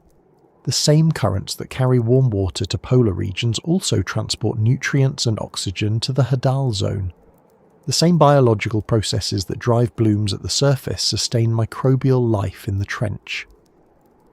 The same tectonic forces that build mountains also create the deep basins where marine snow accumulates. The ocean is not a collection of separate layers but a continuum, each part influencing and being influenced by the others. The Milwaukee Deep may seem remote, but it is woven into the fabric of the planet as surely as any coastline or coral reef. Understanding these connections is crucial, not just for science, but for the future of the planet. The deep ocean plays a vital role in regulating Earth's climate by storing carbon and redistributing heat. Changes at the surface, rising temperatures, altered circulation patterns, increased carbon dioxide, can ripple through the system and affect even the deepest trenches. Likewise, disturbances to deep-sea ecosystems can have consequences that reach back to the surface. If, for example, mining or pollution disrupts microbial communities that process carbon in the sediments, it could affect the ocean's ability to sequester carbon and influence global climate. The ghosts of the surface are not just remnants of the past. They are active forces shaping the present and future of the deep. They also serve as a reminder of the ocean's resilience and its fragility. The fact that life thrives nearly 9 kilometers beneath the surface, sustained by a slow rain of organic matter, is a testament to the adaptability of nature. Yet that same dependence makes the system vulnerable. A disruption to primary production at the surface, caused by climate change, nutrient pollution, or other factors, could cascade downward, reducing the flow of energy to the deep. The consequences might not be immediately visible, but over decades or centuries they could reshape deep-sea ecosystems in profound ways. The ghosts of the surface remind us too that the deep ocean is not a static archive but a living, evolving system. The sediments record the past, but they are also being written in the present. Each particle of marine snow that falls today will become part of the geological record tomorrow. Each chemical signal from human activity will leave a trace that persists for centuries. Even the slow, subtle changes driven by climate and tectonics are captured here, layer by layer. The Milwaukee Deep is a history book still being written, its pages turning one grain of sediment at a time. For scientists, these ghosts are more than curiosities. They are tools for understanding the planet. By studying the composition of deep-sea sediments, researchers can reconstruct past climates, track the movement of water masses, and measure the extent of human impact. By analysing the isotopic signatures of carbon and nitrogen, they can trace the sources of organic matter and the pathways it follows through the ocean. By examining microfossils, they can identify shifts in plankton communities and interchanges in temperature and nutrient availability. Every layer of sediment, every particle of marine snow, every trace of a pollutant or isotope adds a piece to the puzzle. And yet, despite all this knowledge, much remains unknown. The processes that transport material from the surface to the deep are complex and not fully understood. The interactions between microbial communities in the sediments and the chemistry of the overlying water are still being explored. The long-term effects of pollutants on Hadal ecosystems are largely speculative. Even the rate at which sediments accumulate can vary dramatically over time and space, influenced by factors we are only beginning to quantify. Each new expedition to the Milwaukee Deep reveals surprises, unexpected chemical gradients, unfamiliar species, unrecognized patterns in the sediment record. The ghosts of the surface are many, and they still have secrets to share. They are also reminders of how deeply we are tied to the ocean, even if we never see it. The carbon we release into the atmosphere eventually finds its way into the deep. The dust from our deserts, the ashes from our volcanoes, the plastics from our cities all drift downward, settling into layers that will persist long after we are gone. Even the biological rhythms of the planet, the bloom and decay of plankton, the migrations of fish, the fall of a whale's carcass, are recorded here. To look at the sediments of Milwaukee Deep is to see a reflection of the entire Earth system, from atmosphere to lithosphere, from sunlight to darkness. In the end, the ghosts of the surface are not just evidence of connection, they are proof of continuity. The deep ocean is not a separate world, but part of the same living planet that we inhabit. The rain of marine snow, the fall of whale carcasses, the drift of dust, the slow seep of pollutants, all are threads in the same fabric, and as those threads weave their way downward, they transform the abyss from an isolated void into a place rich with history and meaning. Even in the deepest, darkest parts of the ocean, the surface is present, shaping, feeding, and recording. The ghosts are everywhere, and they never stop arriving. And as they settle, as they accumulate grain by grain, they build the foundation for something more. They sustain the life that thrives in the darkness. They shape the chemistry of the water and the structure of the sediments. They preserve the memory of the planet's past and hint at its future. And they remind us that the journey from sunlight to shadow is not a one-way trip, but a constant exchange. A dialogue between the surface and the deep, carried on in particles and currents, in chemistry and life, across the vast and silent reaches of the ocean. Life, it turns out, is far more adaptable than we once imagined. For centuries, humans assumed that the deep ocean was barren, too dark, too cold, and too pressurized to support anything more complex than a few drifting microbes. Even well into the 20th century, textbooks described the abyssal and Hadal zones as biological deserts, empty voids beneath the productive layers near the surface. It was an easy assumption to make. After all, sunlight, the primary driver of life on Earth, never reaches these depths. Temperatures hover just above freezing. Pressure crushes anything not built to endure it. And yet, in the stillness of Milwaukee Deep, nearly 9 kilometers below the surface of the Atlantic, life not only exists, it thrives. It is not the exuberant, colourful life of coral reefs or coastal shallows, but a quieter, slower, more deliberate version of it, one that has adapted to a world without light and learned to endure the unendurable. The first thing to understand about life here is that it is shaped by scarcity. Energy is rare, arriving mostly in the form of marine snow or the occasional fall of a large carcass from above. Every organism must make the most of what little is available. As a result, metabolic rates tend to be slow, growth is gradual, and reproduction infrequent. Some deep-sea fish take decades to reach maturity. Others may live for a century or more.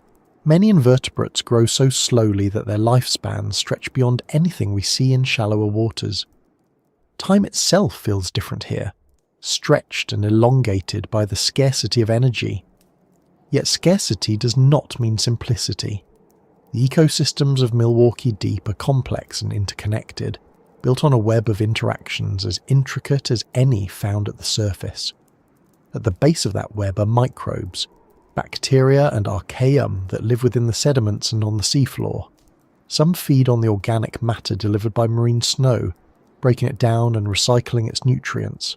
Others rely on chemosynthesis, using chemical reactions involving methane, hydrogen sulfide, or other compounds seeping from the seafloor to produce energy. These chemosynthetic microbes form the foundation of ecosystems that exist entirely independent of sunlight, much as plants do in the surface world. They feed small invertebrates like nematodes and polychaete worms, which in turn become food for larger organisms. Above this microbial layer, the next tier of life is made up of scavengers. Amphipods, small, shrimp-like crustaceans, are among the most abundant animals in the Hadal zone. They are well suited to this world.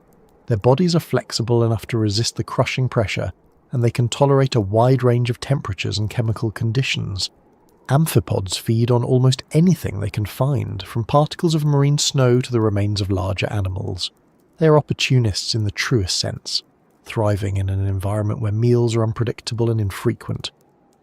Some species can go months without food, slowing their metabolism to a crawl until the next opportunity drifts by. Larger scavengers patrol the seafloor as well. Deep-sea holothurians, sea cucumbers, move slowly across the sediment, ingesting it and extracting organic material as they go. These creatures are vital to the ecosystem, recycling nutrients and oxygenating the sediment as they feed. Echinoderms like brittle stars and sea stars also inhabit these depths, their delicate bodies adapted to the immense pressure. Occasionally, even larger scavengers arrive. Rat-tail fish, with their elongated bodies and slow, sinuous movements, patrol the bottom in search of food. Hagfish, blind and eel-like, slip through the mud, feeding on carcasses and detritus. These animals form the backbone of a food web that, though sparse, is remarkably resilient. Some of the most remarkable inhabitants of the Hadal zone are the snailfish. These soft-bodied, translucent fish are found in trenches around the world, including the Puerto Rico Trench. They are among the deepest living vertebrates known, with some species recorded at depths exceeding 8,000 meters. Snailfish lack the gas-filled swim bladders that most fish use for buoyancy, which would collapse under the pressure. Instead, they rely on their gelatinous bodies to match the density of the surrounding water. Their bones are reduced or absent, replaced by cartilage that remains flexible even under immense pressure. Their enzymes and proteins are specially adapted to function in the cold and under crushing force. Snailfish feed on small crustaceans and other invertebrates, often hunting near the seafloor where their prey is most abundant. Adaptation is the defining feature of life in Milwaukee Deep. Every organism here is a study in evolutionary ingenuity, shaped by millions of years of selection to survive conditions that would destroy most life. Cell membranes incorporate unique lipids that remain fluid under pressure. Enzymes are structured to resist denaturation in the cold. Metabolic pathways are fine-tuned to extract the maximum possible energy from scarce food sources. Some organisms have even adapted their reproductive strategies to the constraints of the deep, producing fewer but larger eggs that develop slowly, increasing the chances of survival in an environment where juvenile mortality would otherwise be high. The absence of light has driven some of the most striking adaptations. Many species have lost their eyes entirely, relying instead on senses better suited to the darkness. Chemoreception, the ability to detect chemical signals in the water, is highly developed, allowing animals to locate food, mates, or predators by scent alone. Others are exquisitely sensitive to vibration, detecting the faint movements of prey or the approach of a predator. Some species have evolved bioluminescence, producing their own light through chemical reactions. This light is not used to see, but to communicate, lure prey, or confuse predators. In the deep ocean, light becomes a tool, a language, and a weapon. The scarcity of food means that competition is fierce, but it has also led to remarkable examples of cooperation. Symbiotic relationships are common, particularly between microbes and larger organisms. Some amphipods host communities of bacteria on their exoskeletons, which help them process nutrients or detoxify harmful compounds. Certain worms rely on internal symbionts to convert chemical energy into usable nutrients. Even in this harsh environment, life finds ways to collaborate, building partnerships that increase the chances of survival. The physical structure of the trench itself influences life in subtle ways. The steep walls of the Puerto Rico Trench create a range of microhabitats, from soft sediment plains to rocky outcrops and cold seeps. Each of these environments hosts a different community of organisms adapted to its particular conditions. The soft sediments are home to burrowing worms and bacteria that thrive on the organic matter accumulating there. Rocky outcrops provide surfaces for sessile organisms to attach and filter feed. Cold seeps, where chemical-rich fluids emerge from the seafloor, support unique chemosynthetic ecosystems that are almost entirely independent of the surface. These oases of life stand out in the darkness, their communities dense and diverse compared to the surrounding plains. Life here also interacts with the geological and chemical processes of the deep in ways that blur the line between biology and geology. Microbes in the sediments help regulate the chemistry of the ocean by breaking down organic matter and recycling nutrients. They play a crucial role in the global carbon cycle, converting carbon from the surface into forms that can be stored in the deep ocean for centuries or even millennia. Other microbes influence the cycling of nitrogen, sulfur, and other elements, processes that shape the chemistry of the entire planet. The deep ocean is not just a passive repository for material from above. It is an active engine of biogeochemical transformation, driven in part by the life that thrives within it. Despite its apparent remoteness, the life of Milwaukee Deep is not isolated from the rest of the ocean. Many deep-sea species have larval stages that drift upward into shallower waters, carried by currents before eventually settling back into the depths. This vertical migration connects the Hadal zone to the broader ocean ecosystem, allowing genetic exchange between populations and linking deep-sea life to surface processes. Some organisms even undertake regular migrations themselves. Certain fish and invertebrates rise hundreds of meters each night to feed in richer waters before returning to the depths by day. These journeys blur the boundary between surface and deep, showing that even in the black silence of the trench, life is part of a larger, interconnected system. The more we learn about life in places like Milwaukee Deep, the more we realize how little we know. Most of the species found in Hadal trenches are still undescribed by science. Each new expedition returns with organisms that defy classification, new species of amphipods, unknown bacteria, mysterious gelatinous creatures unlike anything seen before. Some may represent entirely new branches of the tree of life, their adaptations so extreme that they offer insights into biology itself. Others may hold clues to the origins of life on Earth. The conditions in the Hadal zone, high pressure, low temperature, absence of sunlight, are thought to resemble those of the early oceans when life first emerged. Studying how life survives here may help us understand how it began and where it might exist elsewhere in the universe. That possibility is one reason astrobiologists are so interested in the deep ocean.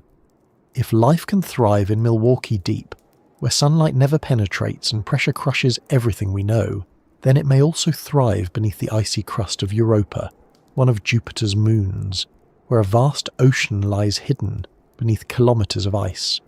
It may exist in the methane seas of Titan or the subsurface oceans of distant exoplanets. The adaptations that allow life to flourish in the Hadal zone, pressure-resistant enzymes, chemosynthesis, slow metabolisms, could be the same adaptations that sustain life in alien oceans. In this sense, the life of Milwaukee Deep is not just a biological curiosity. It is a window into possibilities far beyond our planet. But before we can draw those conclusions, we have to understand this world more fully. That is easier said than done. Studying life in the Hadal zone is one of the greatest challenges in science. The pressure destroys most equipment not specifically designed for it. Sampling is difficult, as bringing organisms to the surface often kills them before they can be studied. Even observing life in situ is a challenge, as lights and noise from submersibles can disturb delicate behaviours. Despite these obstacles, advances in technology are making the deep more accessible than ever. Autonomous landers equipped with cameras and sensors can descend to the trench floor and remain there for days or weeks, recording data and collecting samples. Pressure-retaining samplers allow scientists to bring organisms to the surface without exposing them to lethal changes in pressure. Genomic techniques enable the study of microbial communities without the need to culture them in the lab. These tools are revealing a level of diversity and complexity that would have been unimaginable a generation ago. Deep-sea microbial communities are far more varied than previously thought, with thousands of species coexisting in a single gram of sediment. Many of these microbes have metabolic pathways unlike anything seen at the surface, suggesting that life has found solutions to the challenges of the deep that we have yet to understand. Larger organisms, too, show surprising diversity. Even in the relative scarcity of Milwaukee Deep, there are dozens of species of amphipods, multiple types of snailfish, and countless invertebrates adapted to niches we are only beginning to recognize. The Hadal Zone, once thought to be barren, is emerging as one of the most dynamic and complex ecosystems on the planet. Life here also plays a role in shaping the physical environment. As organisms feed, burrow, and excrete, they alter the structure of the sediments and the chemistry of the water just above them.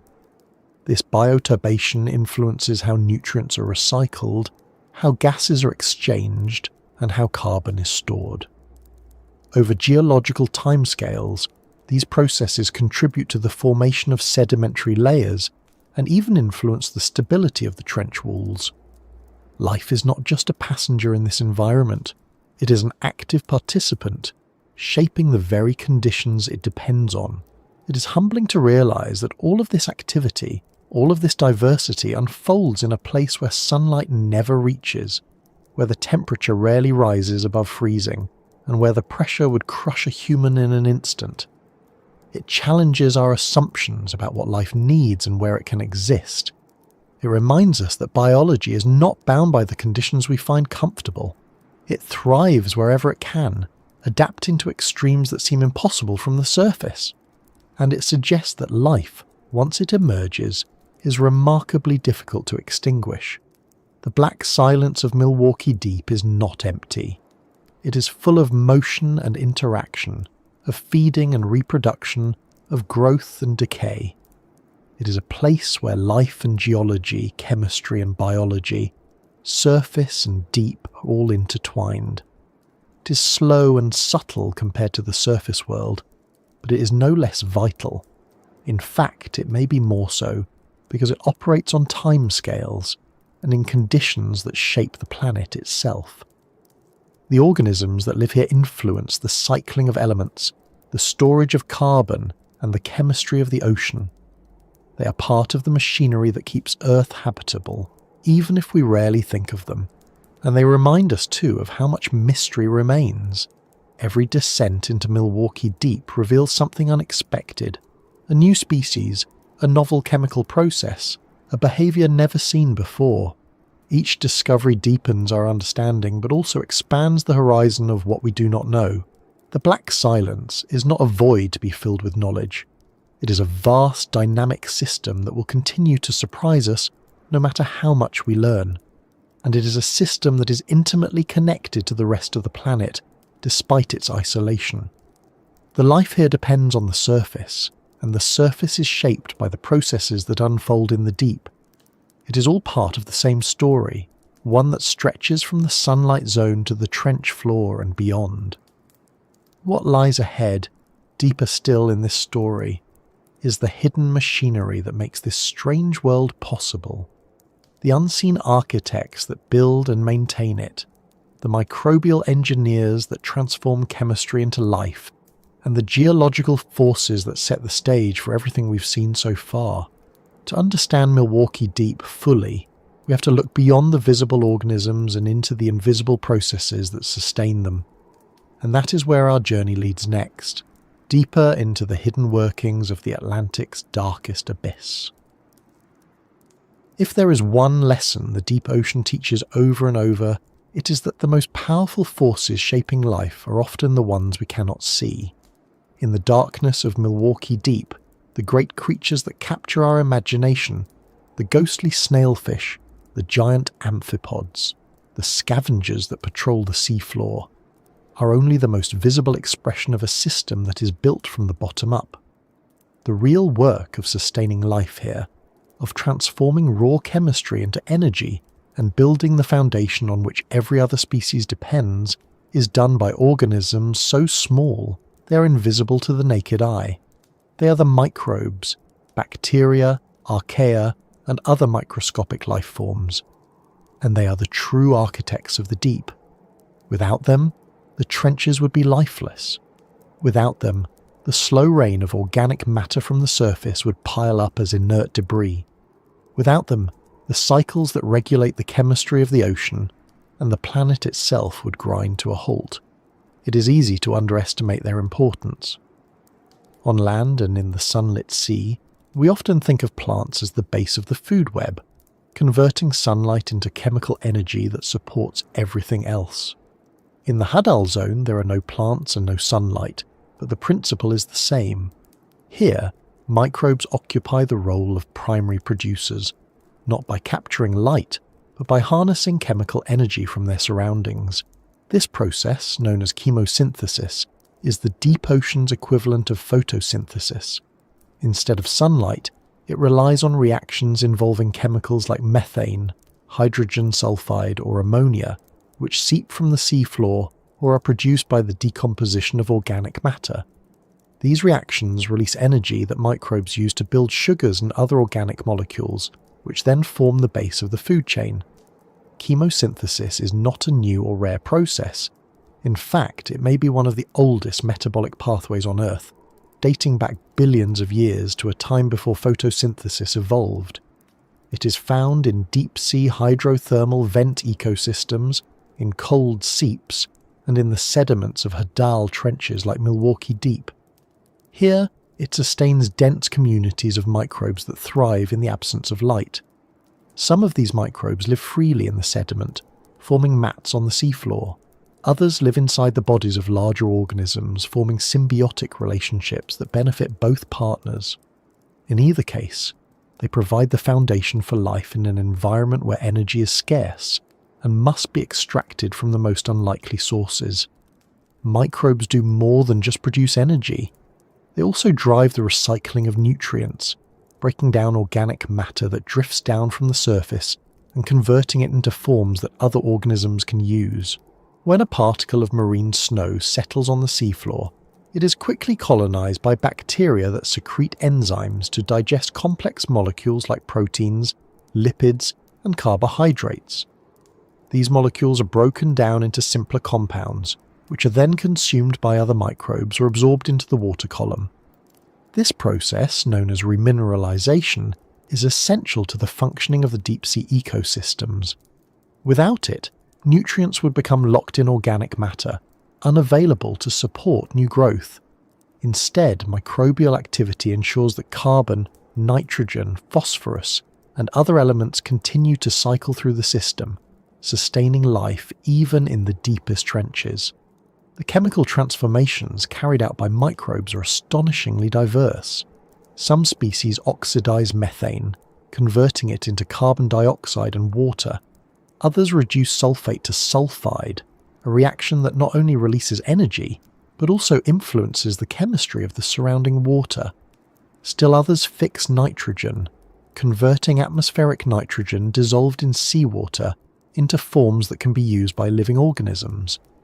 Each of these processes is part of a vast network of chemical reactions that link the deep ocean to the rest of the planet. Together they regulate the composition of seawater, control the availability of nutrients, and even influence the global carbon cycle. In many ways, the microbes of Milwaukee Deep are more than just inhabitants of their environment. They are its engineers. By altering the chemistry of the sediments and the water, they create conditions that allow other life forms to exist. The buildup of sulfide from microbial sulfate reduction, for example, supports communities of chemosynthetic bacteria and the animals that depend on them. The removal of oxygen from certain layers of sediment creates microhabitats for anaerobic organisms. The fixation of nitrogen ensures a steady supply of this essential element, even in an environment where it is often scarce. Each of these changes ripples outward through the ecosystem, shaping the distribution of species, the flow of energy, and the structure of the community. The influence of microbes extends beyond biology. They also play a role in geological processes, shaping the very landscape of the trench. As they break down organic matter, microbes produce gases like methane and carbon dioxide, which can accumulate in the sediments and escape through seeps on the seafloor. These seeps, in turn, create habitats for specialized communities of microbes and animals. In some cases, microbial activity can even trigger the formation of carbonate minerals, which precipitate out of the water and contribute to the structure of the seafloor. Over time, these processes can influence the stability of sediments, the formation of geological features, and the cycling of elements between the ocean and the crust. Symbiosis between microbes and larger organisms is another crucial part of this story. Many deep-sea animals rely on microbial partners to survive in the extreme conditions of the Hadal zone. Some species of polychaete worms, for example, harbour chemosynthetic bacteria in specialised organs, which provide them with energy in exchange for access to chemicals like hydrogen sulfide. Certain bivalves have symbiotic microbes living in their gills, allowing them to thrive in environments where food is otherwise scarce. Even some amphipods host microbial communities on their exoskeletons, which help them process nutrients or detoxify harmful compounds. These partnerships are so integral that neither partner could survive alone. They are examples of how deeply intertwined life is in the deep ocean, even at the smallest scales. The microbes themselves are astonishingly diverse. Genetic studies of Hadal sediments have revealed thousands of species, many of which are unknown to science. Some belong to familiar groups, like proteobacteria and bacteroidetes, while others represent entirely new lineages.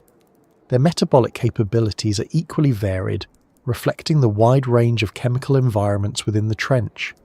Some are specialists, adapted to thrive on specific compounds like methane or sulfide. Others are generalists, capable of switching between metabolic pathways as conditions change. This diversity ensures that the ecosystem remains resilient in the face of fluctuations in energy supply, chemical composition, and physical conditions. One of the most remarkable aspects of microbial life in the Hadal zone is its ability to withstand extreme pressure. At 8,000 meters, the pressure exceeds 800 times that at the surface, enough to crush most cellular structures. Yet these microbes not only survive, but flourish. Their membranes contain unique lipids that remain fluid under pressure. Their enzymes are structured to resist deformation, and their DNA is stabilized by specialized proteins. Some species even require high pressure to function properly, unable to grow in laboratory conditions unless the pressure is artificially increased. These adaptations are not just biological curiosities, they offer insights into the fundamental limits of life and have potential applications in biotechnology, from pressure-resistant enzymes for industrial processes to novel molecules for medicine.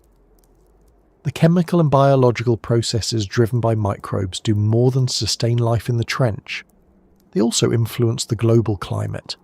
The deep ocean is one of the largest reservoirs of carbon on Earth, and microbial activity plays a key role in controlling how much carbon is stored there and how much is released back into the atmosphere. When organic matter sinks from the surface and is buried in sediments, some of it is broken down by microbes and converted into carbon dioxide, which can dissolve back into the water and eventually return to the atmosphere. But some carbon is locked away for thousands or even millions of years, sequestered in the sediments by microbial activity. The balance between these processes, between decomposition and burial, has a direct impact on atmospheric carbon dioxide levels and, by extension, on global climate. Microbes also contribute to the production and consumption of methane, a greenhouse gas far more potent than carbon dioxide. Some species produce methane as a byproduct of their metabolism, while others consume it, oxidizing it into less harmful compounds. The net effect of these processes can vary depending on conditions in the sediments, but over geological timescales, they have a significant influence on the amount of methane that escapes into the ocean and the atmosphere. Understanding these processes is crucial for predicting how the ocean will respond to changes in climate, and how it will, in turn, influence the climate system. The microbial architects of Milwaukee Deep do not work alone. Their activities are influenced by physical and chemical factors that operate on much larger scales. The movement of tectonic plates, for example, creates the trench itself and shapes the flow of fluids through the sediments. These fluids supply the chemicals that fuel chemosynthesis and influence the distribution of microbial communities. The deposition of organic matter from the surface provides the raw material for decomposition and nutrient cycling. The circulation of deep water transports oxygen and other dissolved gases into the trench, affecting the types of metabolism that can occur. Each of these factors interacts with microbial processes, creating a dynamic system that is constantly evolving. This interplay between the microscopic and the planetary is one of the most fascinating aspects of the deep ocean. Processes that unfold on scales of micrometers and milliseconds can influence the chemistry of the entire ocean and, by extension, the climate of the planet. At the same time, geological events like earthquakes and volcanic eruptions can reshape the environment in which microbes live, altering their activity and the processes they drive. The deep ocean is a system in which the smallest and largest scales are intimately connected, and microbes are the bridge between them.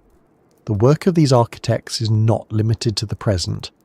The sediments of Milwaukee Deep are filled with the remains of ancient microbial communities, preserved as chemical signatures and fossilized structures. These records offer a window into the past, revealing how microbial processes have changed over time and how they have responded to shifts in climate, ocean chemistry, and tectonic activity. They show, for example, how periods of increased organic carbon deposition during interglacial periods fueled greater microbial activity, or how changes in oxygen levels altered the balance between different metabolic pathways. They reveal how microbial life has shaped the ocean for millions of years, and how it has, in turn, been shaped by the changing planet. Even the structure of the trench itself bears the imprint of microbial activity. The formation of certain types of minerals, the distribution of gases within the sediments, and the development of seeps and vents are all influenced by the work of microbes. Over geological timescales, these processes can alter the landscape, creating new habitats and influencing the flow of fluids and chemicals. In this sense, microbes are not just inhabitants of the trench. They are active participants in its creation, shaping its physical and chemical structure in ways that ripple through the entire ecosystem. Despite their importance, the microbial architects of the deep remain among the least understood forms of life on Earth. Many species have never been cultured in the laboratory, and their metabolic pathways are known only from genetic sequences.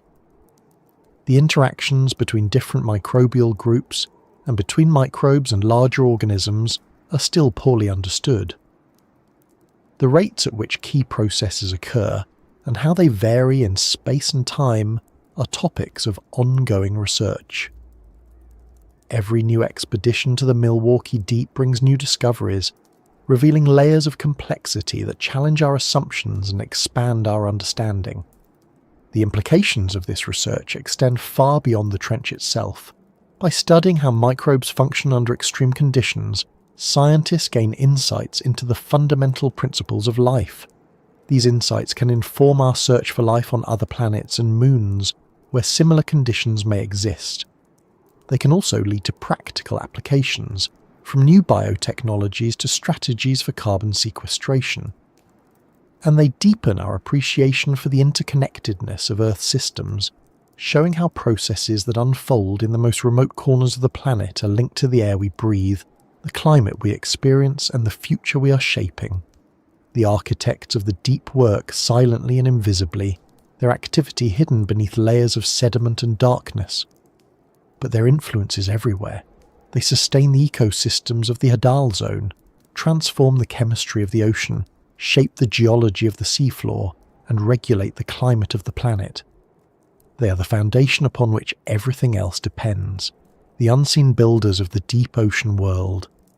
And though they are microscopic, their reach extends from the depths of Milwaukee deep to the highest layers of the atmosphere, from the distant past to the far future. In the end, understanding the deep ocean means understanding these architects. It means looking beyond the visible life and the dramatic landscapes to the invisible processes that make them possible. It means recognizing that the story of Milwaukee Deep is not just about darkness and pressure, not just about strange creatures and geological forces, but about the tiny, tireless organisms that weave those elements together into a functioning whole. And it means realizing that in the most remote and inhospitable corners of our planet, life is not just surviving, it is shaping the world. The work of these unseen builders does not stop.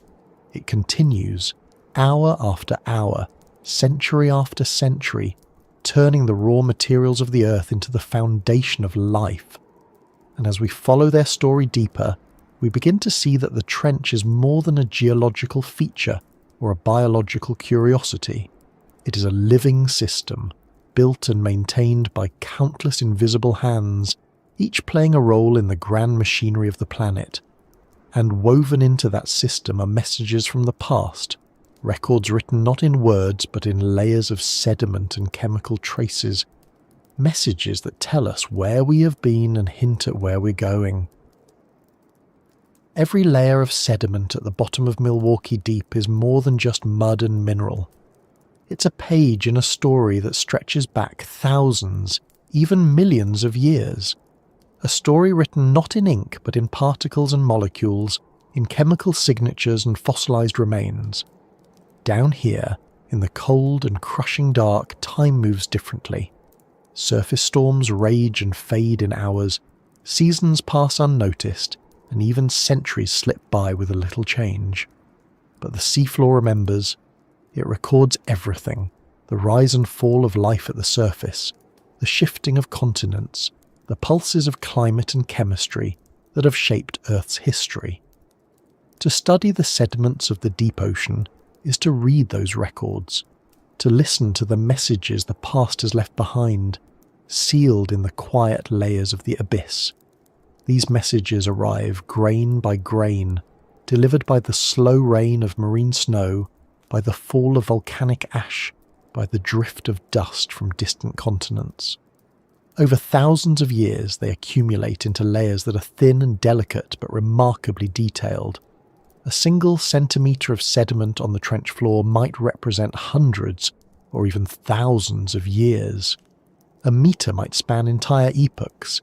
Each layer is a snapshot of the world as it was when it formed, capturing the conditions of the ocean, the climate, and even life itself.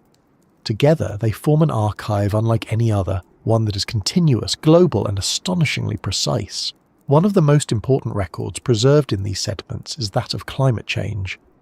The ocean is a central player in Earth's climate system, storing vast amounts of heat and carbon and redistributing them around the globe. Changes in temperature, ice cover, and atmospheric composition all leave their mark on the deep sea. Tiny shells of planktonic organisms, known as foraminifera, settle to the seafloor when they die, becoming part of the sediment. The chemical composition of these shells reflects the conditions of the water in which they lived, the temperature, the salinity, the amount of carbon dioxide. By analysing the isotopes of oxygen and carbon in these fossils, scientists can reconstruct past climates with remarkable accuracy. They can track the advance and retreat of ice ages, the warming of interglacial periods, and the subtle shifts that accompany changes in Earth's orbit and axial tilt. These records reveal a planet that is anything but static. Over the past few million years, Earth has cycled repeatedly between glacial and interglacial states, with ice sheets advancing and retreating across the continents. Each transition left its mark in the sediments of the deep ocean.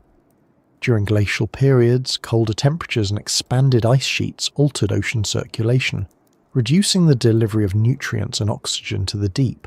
This led to changes in the composition of the sediments, different types of foraminifera, shifts in carbon isotopes, variations in the accumulation of organic matter. During interglacial periods, warmer temperatures and higher sea levels reversed these trends. These patterns, preserved in the mud at the bottom of Milwaukee Deep, provide a continuous record of climate change stretching back millions of years. But the messages recorded in the sediments go beyond climate. They also tell the story of life itself. Microfossils, the remains of tiny organisms like foraminifera, coccolithophores, and diatoms, are abundant in deep-sea sediments, and their diversity and abundance reflect the state of marine ecosystems at the time they lived. Periods of high productivity at the surface, driven by changes in nutrient availability or climate, leave thick layers rich in organic carbon and microfossils. Periods of decline leave thinner, sparser layers. Mass extinction events triggered by volcanic eruptions, asteroid impacts or other catastrophes are marked by abrupt shifts in the composition of microfossil assemblages. These records allow scientists to trace the evolution of life in the ocean, to identify moments of crisis and recovery, and to understand how ecosystems respond to change. One of the most striking examples of this is the Cretaceous-Paleogene boundary, the layer of sediment that marks the mass extinction event 66 million years ago that wiped out the dinosaurs and many other species. This boundary is found in deep-sea sediments around the world, including those in the Atlantic. It is rich in iridium, a rare element associated with asteroids, and it coincides with the sudden disappearance of many microfossil species. Just above it, new species appear, marking the recovery of life in the aftermath of the catastrophe. Layers like this are more than just evidence of events. They are timestamps, precise markers in the geological record that allow scientists to synchronize events across the globe and build a coherent picture of Earth's history. Volcanic eruptions leave their own signatures in the sediments of Milwaukee Deep. Layers of ash, known as tephra, settle through the water and accumulate on the seafloor, sometimes thousands of kilometers from their source. These layers can be dated and matched to specific eruptions, providing a timeline of volcanic activity and its impacts on the ocean and climate. Some eruptions inject vast amounts of sulfur and carbon dioxide into the atmosphere, triggering cooling or warming that leaves its mark in the sediments. Others deliver nutrients to the ocean, stimulating blooms of plankton that increase the flux of organic matter to the deep. Each layer of ash is both a record of a moment of violence and a clue to its consequences. Even the slow, steady processes of erosion and weathering on land leave traces in the deep ocean. Dust carried by winds from deserts like the Sahara can travel thousands of kilometers before settling into the Atlantic. Its composition reflects the climate and vegetation of the regions it came from, providing information about changes on land that might otherwise be lost. Rivers deliver sediments rich in minerals and organic matter, their flow influenced by rainfall, ice melt, and tectonic activity. Together, these inputs record the interplay between land, atmosphere, and ocean over geological time. The sediments also bear witness to the history of the ocean itself, its currents, its chemistry, its structure. Changes in ocean circulation, driven by shifts in climate or tectonics, alter the distribution of nutrients and oxygen, which in turn affect the types of organisms that thrive and the composition of the sediments they leave behind. Variations in the deposition of calcium carbonate reflect changes in the saturation state of the deep ocean, which is influenced by atmospheric carbon dioxide levels. Layers enriched in manganese nodules or other minerals mark periods of altered redox conditions or shifts in the sources of material entering the ocean. Each of these signals is a piece of the puzzle, a clue to how the ocean has evolved and how it has influenced the planet. Not all the messages from the past are ancient. The sediments of Milwaukee Deep also contain records of the past few centuries, a blink in geological time, but a period of profound change. The Industrial Revolution, which began in the 18th century, left a clear chemical signature in the deep ocean. Layers from this period show increases in carbon from fossil fuel emissions, changes in the ratios of stable isotopes, and the presence of pollutants like lead and mercury. Radioactive isotopes from nuclear weapons testing in the mid-20th century provide another unmistakable marker, appearing as sharp peaks in the sedimentary record. Microplastics, which first entered the ocean in significant quantities in the mid-20th century, are now found even in the deepest trenches, their presence a stark reminder of humanity's reach. These modern layers are particularly important because they allow scientists to compare natural variability with human-induced change. By examining how carbon levels, microfossil assemblages, and chemical signatures have shifted over the past few centuries, researchers can separate the effects of natural cycles from those of industrial activity. The results are sobering. The rate of change in many indicators, carbon dioxide concentrations, temperature, the composition of marine ecosystems, is far greater today than at almost any time in the geological record. The sediments of Milwaukee Deep do not just record these changes, they testify to their speed and magnitude, offering a perspective that is difficult to grasp from the surface alone. The messages preserved in the deep are not limited to global-scale events. They also record local phenomena that provide insight into the dynamics of the trench itself. Turbidity currents, underwater avalanches triggered by earthquakes, landslides, or the collapse of sediment on continental slopes, leave distinctive layers of coarse material in the otherwise fine-grained sediments of the trench floor. These layers can be used to reconstruct the history of seismic activity and slope stability in the region.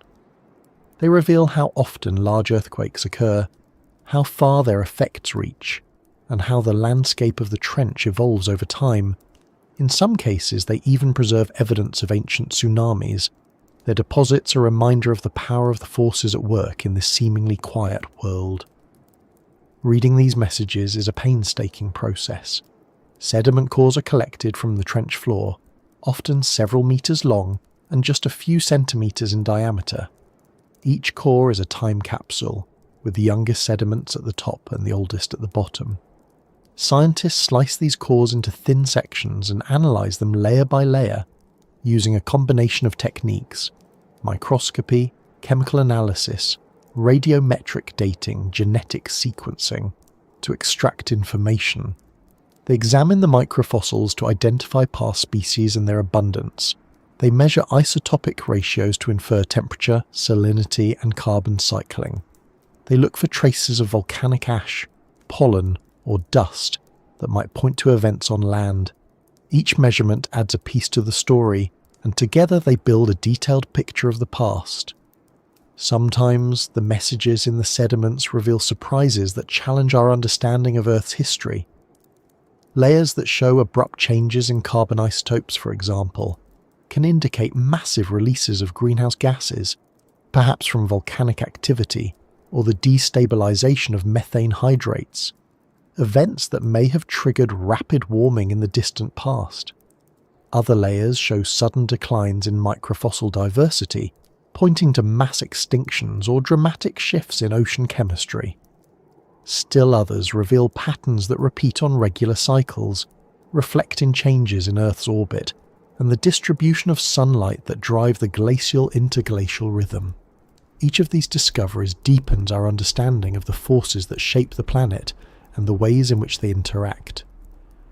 The messages from the past are not just academic curiosities, they have practical value for the present and the future.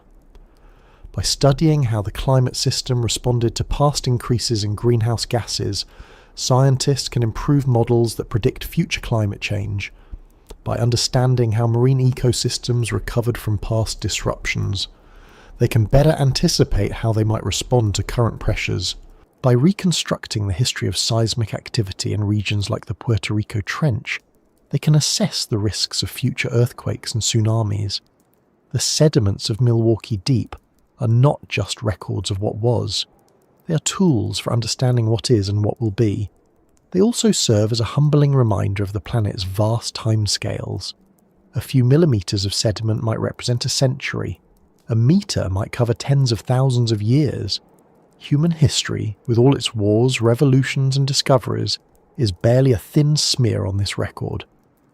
The deep ocean has seen ice ages come and go. Continents drift. Species rise and fall, all recorded in its quiet layers. To hold a core of sediment from the trench floor is to hold a timeline of Earth itself, a physical connection to events that unfolded long before humans existed and will continue long after we are gone. And yet, for all the richness of this archive, much of it remains unread. The deep ocean is vast and only a tiny fraction of its sediments have been sampled. Many regions of the trench are completely unexplored, their records untouched. Even where cores have been collected, the resolution of our analyses is limited by technology and time. The sediments hold far more information than we can currently extract, from genetic fragments of ancient organisms to subtle chemical signals that hint at past events we do not yet understand. Each new technique, from improved radiometric dating to advanced DNA sequencing, opens new windows into this archive, revealing details that were previously invisible. The messages from the past are still arriving.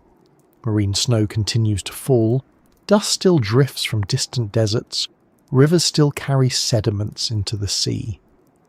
Layer by layer, the archive grows, recording the world as it is today for future generations to read. And just as we now study the sediments of ancient oceans to understand past climates and ecosystems, future scientists will study the layers forming now to understand our time. They will see the sharp chemical shifts of the industrial era, the surge in carbon dioxide, the spread of microplastics. They will see the fingerprints of our actions written into the fabric of the ocean, and they will judge the consequences just as we now judge those of past events. The seafloor of Milwaukee Deep is, in this way, both a record and a witness. It remembers everything. The drift of continents, the fall of meteorites, the eruption of volcanoes, the rise and fall of species, the imprint of human industry. It is a silent observer, indifferent to the passage of time but endlessly patient in its accumulation of memory. And in that patience lies a profound lesson. The world changes. It always has. But those changes are recorded, remembered, and preserved, grain by grain, layer by layer, deep beneath the surface. As we turn from the past toward the present, those layers remind us that the deep ocean is not just a repository of memory, but a living system that continues to respond to the forces of the surface. The same sediments that hold the story of ancient ice ages also contain evidence of modern pollution. The same chemical cycles that shaped the ocean millions of years ago continue to operate today, influenced now by human hands. And the same geological forces that carved the trench in the distant past are still at work, reshaping the sea floor and influencing the world above. The messages from the past are not isolated. They are part of a continuous story, one that extends into the present and shapes the future. And as we continue to explore this world, we find that listening to the past is not enough. We must also learn to listen to the present, to the subtle signals that reveal how the deep ocean is changing now, to the tools and technologies that allow us to hear its hidden rhythms, to the ways in which the abyss communicates its state to those who know how to listen. Because the deep does speak, not in words or sounds we recognize, but in patterns of movement, in vibrations, in chemical whispers that travel through the water and the rock. And if we learn to listen, those messages can tell us not only where we have been, but where we are headed. Reaching the bottom of Milwaukee Deep is only the first step toward understanding it. Being there, or even sending a machine there, is not the same as truly knowing what goes on in the darkness. The trench is vast, silent, and inaccessible, a place that resists our usual methods of observation. Sunlight cannot reach it, so satellites and cameras are blind. Radio waves do not penetrate seawater, so communication is difficult. Pressure crushes most instruments long before they get close. If we want to study the Hadal zone, we must learn to listen to it on its own terms. That means finding ways to sense its hidden processes, to detect the faint signals that ripple through its water and sediments, to read the language of the abyss itself. Listening to the deep is both a technological challenge and a philosophical shift. For centuries, humans explored the ocean in ways that mirrored our exploration of land. By travelling through it, mapping its surface, collecting samples, and observing directly with our eyes. But the deep ocean does not lend itself to such approaches. Its darkness hides everything from view, and its pressures make direct exploration costly and rare. Instead, scientists have learned to infer what is happening down there from the signals that reach us indirectly. These signals take many forms: sound waves that travel through the water, chemical traces carried upward by currents, seismic vibrations that pass through rock, even faint shifts in gravity. Each is a piece of information, a clue to the dynamics of a world we cannot see. Sound is one of the most powerful tools we have.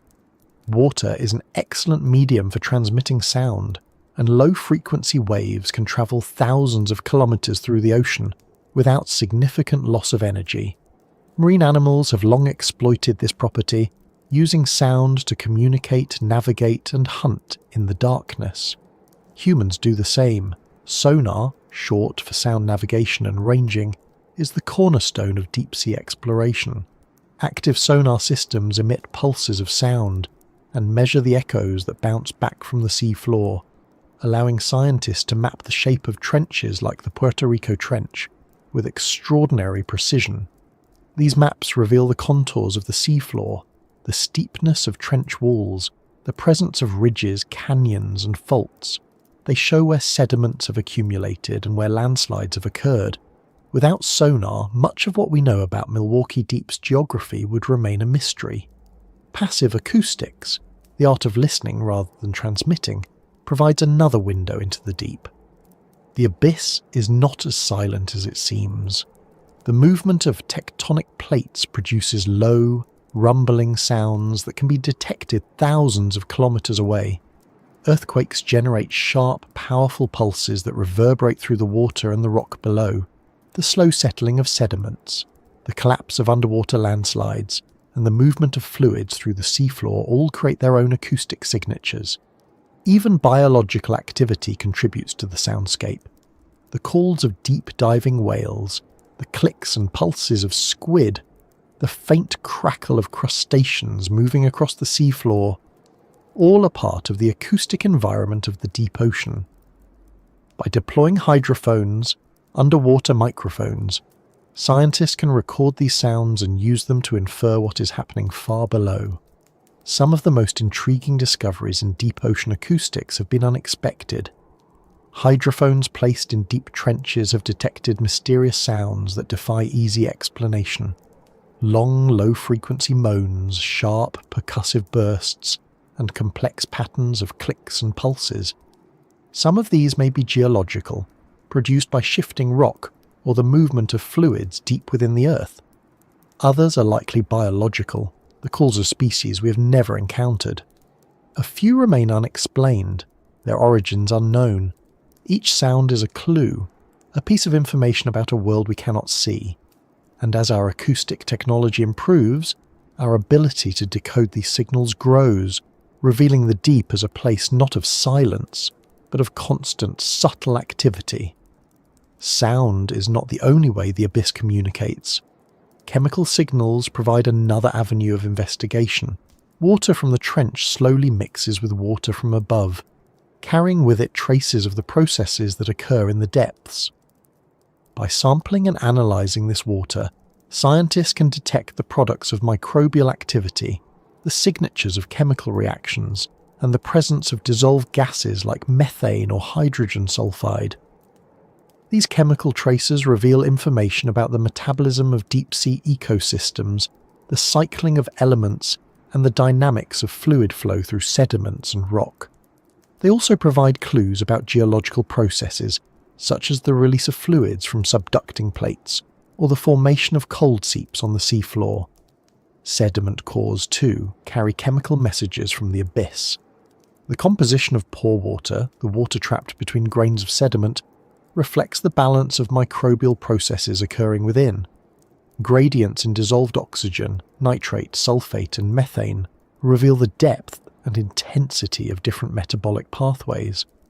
Variations in isotopic ratios can indicate changes in carbon cycling or the sources of organic matter.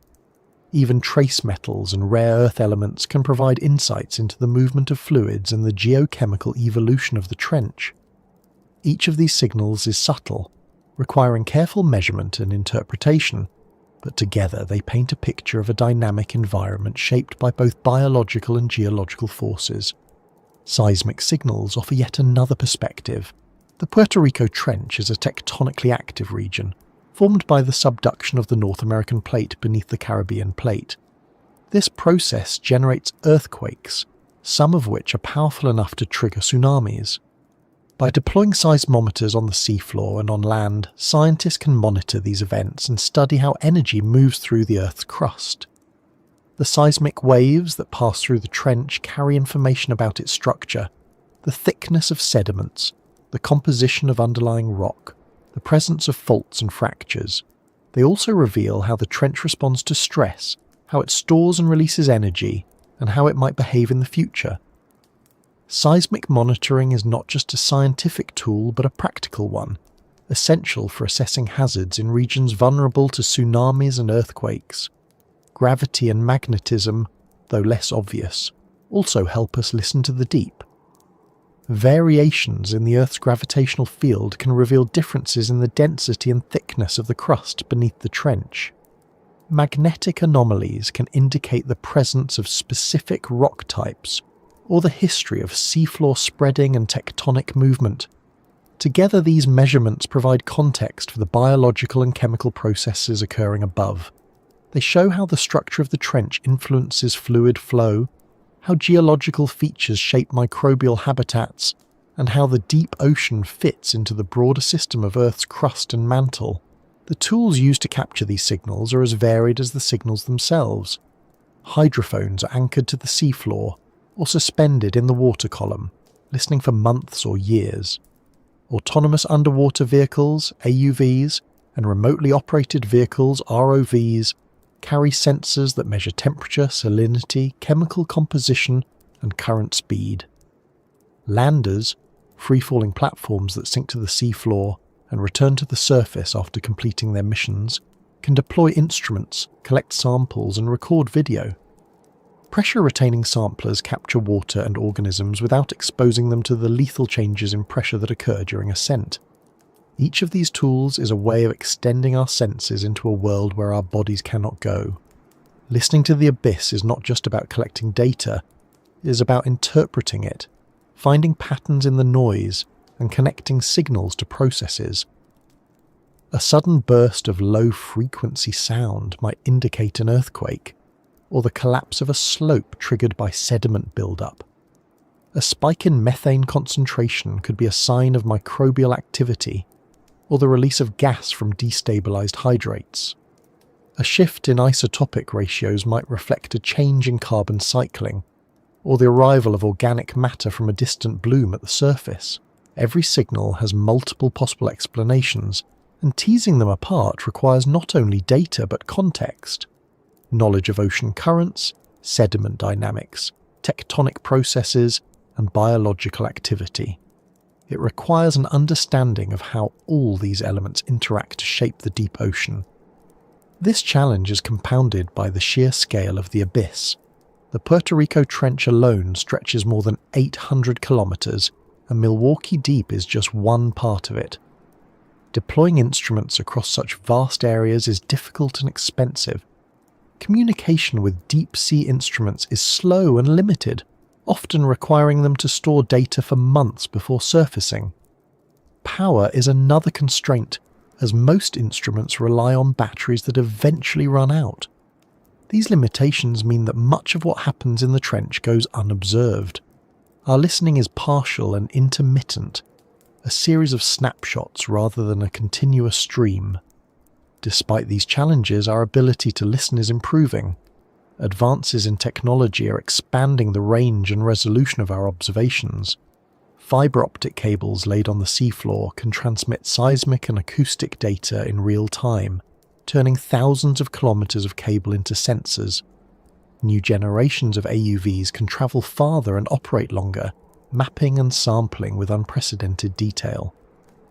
Machine learning algorithms are helping scientists sift through vast data sets, identifying patterns that would be impossible to detect manually.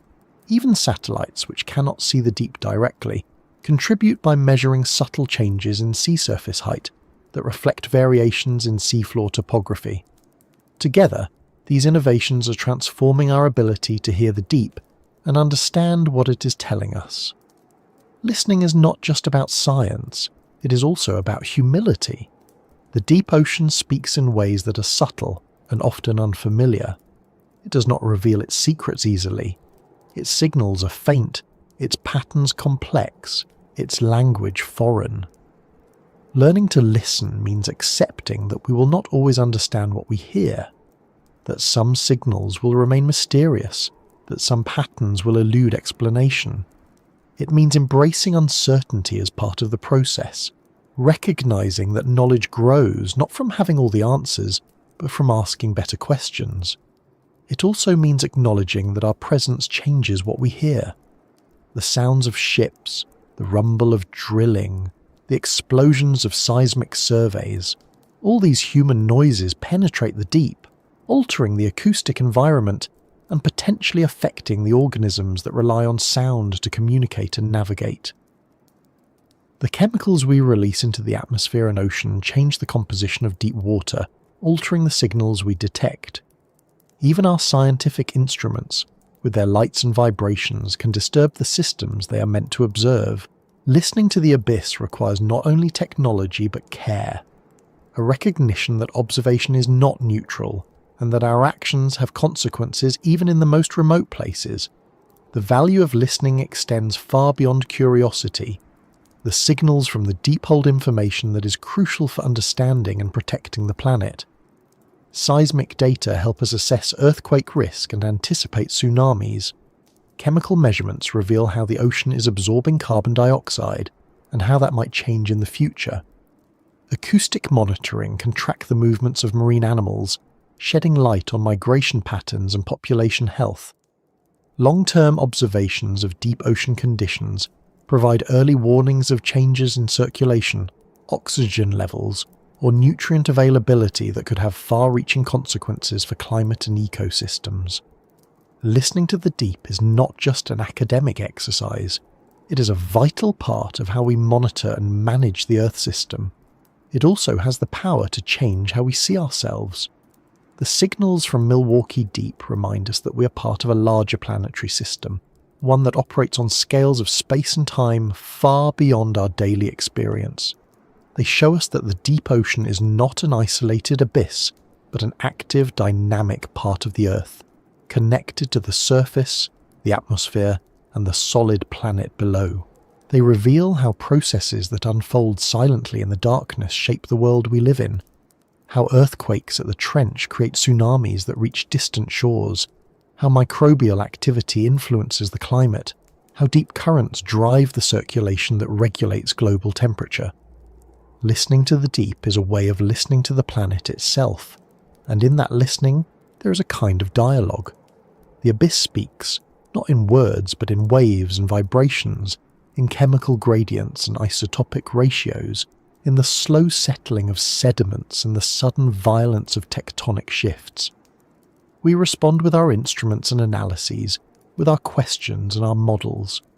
We try to translate its language into something we can understand, something we can use to guide our actions, and with each step we come a little closer to understanding not just the deep ocean, but the planet as a whole, its history, its dynamics, and its future. The work of listening is far from finished. Much of the abyss remains silent to us, not because it is silent in reality, but because we have not yet developed the tools to hear it. Signals are missed, data are incomplete, interpretations are uncertain. But every new hydrophone, every new sampler, every new algorithm brings us closer. The more we listen, the more we realise that the deep is not a void but a conversation, one that has been going on for billions of years and will continue long after we're gone. And as we listen more closely, we begin to hear something else as well, the faint echoes of our own presence. Our activities at the surface, the carbon we release, the noise we generate, the chemicals we spill, are now part of the abyss's language. They are woven into its acoustic landscape, its chemical signals, its sedimentary record. They are reminders that we are not separate from this world, but part of it, that our actions resonate far beyond where we can see or feel. Listening to the abyss means listening not only to the earth, but to ourselves. This awareness brings responsibility. The deep ocean is vast and resilient, but it is not invulnerable. Its processes are slow, its systems delicate. Disturbances that might seem insignificant on the surface can persist for centuries in the depths. Noise can disrupt communication among animals. Pollution can alter microbial communities and chemical cycles. Climate change can shift circulation patterns and oxygen levels in ways that ripple through the system. Listening teaches us about these vulnerabilities. It shows us where the system is strong and where it is fragile, and it gives us the knowledge we need to act wisely, to protect a world we are only beginning to understand. As we refine our ability to listen, we also refine our sense of wonder. The abyss is not empty. It is alive with signals, rich with stories, filled with rhythms and patterns that speak of forces both ancient and ongoing. It hums with the slow pulse of tectonic movement, whispers with the chemical breath of microbes, sings with the distant calls of whales that dive into its depths. To listen is to connect with something vast and profound, something that existed long before us and will endure long after. It is to hear the heartbeat of the planet, steady and patient beneath the noise of our brief moment on its surface. And it is to realise that this heartbeat is not isolated. It is linked to everything, to the winds that stir the surface, to the rivers that carry sediments to the sea, to the volcanoes that build mountains and shape continents. It is part of a system that includes us, our actions, our future.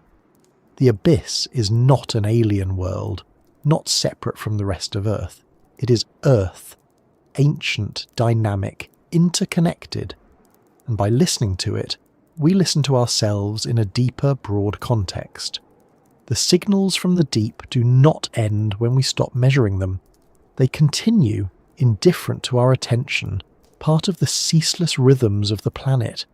And if we follow them, if we trace them backward and forward through time, they lead us not only to an understanding of how the abyss works, but to a deeper appreciation of how we fit into the system it sustains. They show us that the ocean is not just water, but memory, not just depth, but connection, and they point us toward the next part of the story, the ways in which our presence reaches even here, the ways we have left our mark on this ancient hidden world, and the ways the abyss responds to that mark in turn. For most of human history, the deep ocean seemed beyond our reach. Too remote, too dark, too hostile to be touched by anything we did at the surface. It was the realm of myths and imagination, a place so far removed from our daily lives that it barely seemed part of the same planet. Even as we learned to sail across the seas, map coastlines and harvest fish from shallower waters, the abyss remained a mystery. It was easy to believe that whatever happened there was governed entirely by nature, untouched by human hands, but that belief no longer holds. The deep ocean, including the very bottom of Milwaukee Deep, now bears unmistakable traces of our presence. Our influence reaches even here, subtle in some ways, overwhelming in others, woven into the chemistry, biology and geology of a world that was once beyond our grasp. The most obvious signs of our reach are physical: microplastics, fragments of synthetic polymers that break down from larger pieces of plastic waste are now found in sediments throughout the deep ocean. They are in the mud of the Puerto Rico Trench, in the guts of amphipods that live nearly 9 kilometers below the surface, and in the tissues of fish that have never seen daylight. These particles arrive from the surface as part of the same slow rain that delivers marine snow, drifting down over weeks or months until they settle on the seafloor. They do not break down easily. Instead, they accumulate layer upon layer, forming a new kind of geological record, one that future scientists may use to mark the Anthropocene, the era defined by human impact. The presence of microplastics is not just a curiosity, it has consequences for the deep-sea ecosystem. Tiny particles can be ingested by organisms that mistake them for food, clogging digestive systems, reducing feeding efficiency, and exposing them to harmful chemicals. Larger animals that eat these smaller creatures accumulate plastics in their own tissues, passing them up the food chain. Even microbes are affected, colonizing plastic surfaces and altering their metabolic activity in ways that can change nutrient cycling. Over time, the accumulation of plastics may alter the composition of sediments, the structure of microbial communities, and the flow of energy through the ecosystem. It is a new and unplanned layer of the deep-sea environment, one that did not exist a century ago. Plastics are only one part of the story. Chemical pollutants have also made their way into the abyss. Industrial processes, agriculture, mining, and combustion release a wide range of substances into the air and water, many of which eventually find their way into the ocean. Persistent organic pollutants like polychlorinated biphenyls, PCBs, banned decades ago but still present in the environment, have been detected in deep-sea sediments and in the tissues of trench-dwelling organisms. Heavy metals such as mercury and lead, released by burning fossil fuels and industrial activity, also accumulate in the deep. These contaminants do not degrade easily. Instead, they cycle through the food web, concentrating in organisms over time and potentially disrupting physiological processes, reproductive success, and population dynamics. The deep ocean is not immune to radioactive contamination either. Fallout from nuclear weapons testing in the mid-20th century left a distinctive signature of isotopes such as cesium-137 and plutonium-239 in sediments around the world. These isotopes have been detected in the Puerto Rico Trench, far from any test site, carried by ocean currents and incorporated into marine snow. Their presence provides a clear timestamp in the sedimentary record, but it also raises questions about the long-term effects of radioactive materials on deep-sea ecosystems. The half-lives of some isotopes are measured in decades or centuries, meaning they will persist in the environment for generations to come.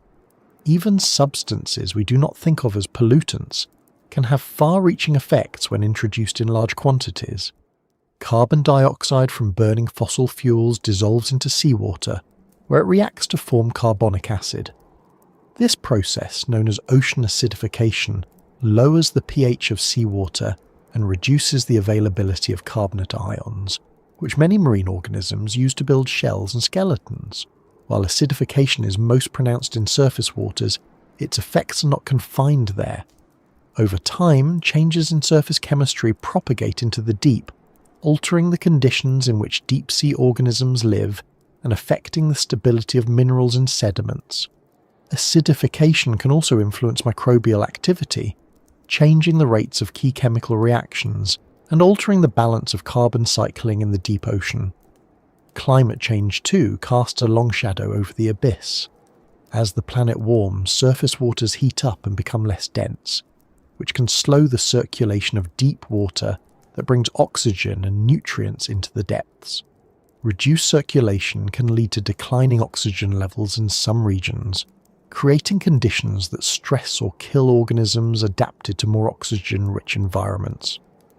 Warming also affects the stability of methane hydrates, crystalline structures of water and methane that form under high pressure and low temperature in deep-sea sediments. As temperatures rise, these hydrates can destabilize, releasing methane into the water column and potentially amplifying global warming. The effects of climate change are complex and far-reaching, and the deep ocean is not immune to them. Our influence reaches the deep not just through what we release, but through what we take. Deep-sea fishing, once limited by technology and cost, now targets species that live hundreds or even thousands of meters below the surface. Some of these species, like the orange ruffy, live for more than a century and reproduce slowly, making them vulnerable to overfishing. The removal of large numbers of these fish can disrupt deep-sea food webs and alter the balance of ecosystems. Bottom trawling, a technique that drags heavy nets across the seafloor, causes even more direct damage. It destroys habitats, stirs up sediments, and kills non-target species. The scars of trawling can persist for decades, visible in sonar maps as gouges and furrows in the seafloor. Mining is another looming threat. As demand for metals like cobalt, nickel, and rare earth elements grows, companies are turning their attention to the mineral-rich nodules and crusts found on the deep sea floor. Mining these resources would involve large-scale disturbance of sediments, creating plumes that could spread over vast areas and smother organisms. It could release stored carbon, alter chemical cycles, and disrupt habitats that have taken millennia to form. The full consequences of deep-sea mining are not yet known, but scientists warn that they could be profound and long-lasting, particularly in fragile environments like trenches. Noise is a more subtle but pervasive form of pollution. Ships, drilling operations, and seismic surveys generate low-frequency sounds that can travel great distances through the ocean. These sounds can interfere with the communication and navigation of marine animals, many of which rely on sound in the darkness of the deep. Some species may abandon important habitats in response to chronic noise. Others may suffer physiological stress or disorientation. The full impact of noise on deep-sea ecosystems is not well understood, but it is increasingly clear that the ocean is becoming a noisier place, and that this noise penetrates even into the deepest trenches. All these impacts, plastics, chemicals, carbon, fishing, mining, noise, are cumulative. They interact with one another in ways that are often difficult to predict. Pollutants can weaken organisms, making them more vulnerable to other stresses. Climate change can exacerbate the effects of acidification, deoxygenation, and habitat loss. Disturbance from trawling or mining can release stored contaminants into the water column, amplifying their effects. The result is a complex web of pressures that can alter deep-sea ecosystems in profound ways, and because processes in the deep ocean are slow, recovery from disturbance can take centuries, if it occurs at all. The presence of human influence in the deep also changes the way scientists approach their work. In the past, the deep ocean was studied primarily as a natural system, shaped by geological and biological forces operating over vast timescales. Today, it must also be studied as a human-influence system, one in which natural and anthropogenic processes are intertwined. Understanding the deep now requires not only knowledge of geology, chemistry and biology, but also an awareness of policy, economics, and technology. It requires collaboration between scientists, governments, industry, and the public to balance exploration and exploitation to protect ecosystems while meeting human needs. Despite the scale of our impact, the deep ocean retains remarkable resilience. Many deep-sea species have survived dramatic changes in the past, shifts in climate, chemistry, and sea level that dwarf anything humans have yet caused. Microbial communities can adapt to new conditions, evolving new metabolic pathways to exploit novel energy sources. Sediments can absorb and bury contaminants, removing them from the water column. Over time, physical processes like sedimentation and circulation can dilute or disperse pollutants. But resilience has limits. The rate and magnitude of change today are unprecedented in many ways, and the capacity of deep-sea systems to adapt is not infinite. Some changes may push these systems beyond thresholds from which they cannot recover. The realization that our actions reach even here into the deepest parts of the ocean has profound implications for how we see ourselves and our responsibilities. It challenges the notion that there are places on Earth untouched by humanity. It forces us to confront the reality that our industrial activities, our consumption, and our waste have consequences that extend far beyond what we see. It reminds us that we are not separate from the natural world but part of it, embedded in the same systems we're altering. And it suggests that protecting the deep ocean and the planet as a whole is not just a matter of preserving remote environments, but of safeguarding the interconnected systems that sustain life. This understanding is shaping new approaches to ocean governance. International agreements like the United Nations Convention on the Law of the Sea provide a framework for managing activities in areas beyond national jurisdiction, including the deep ocean. Efforts are underway to establish marine protected areas that include hadal environments, safeguarding biodiversity and ecological function. Regulations are being developed to govern deep-sea mining, with requirements for environmental impact assessments and monitoring. Scientists are advocating for precautionary approaches, arguing that we should not disturb ecosystems we do not yet fully understand. These efforts are complex and contentious, balancing competing interests and uncertainties, but they reflect a growing recognition that the deep ocean is not beyond our responsibility. They also reflect a deeper shift in our relationship with the ocean, a shift from seeing it as a limitless resource to recognizing it as a finite, fragile system. For centuries, the ocean seemed too vast to be affected by human activity.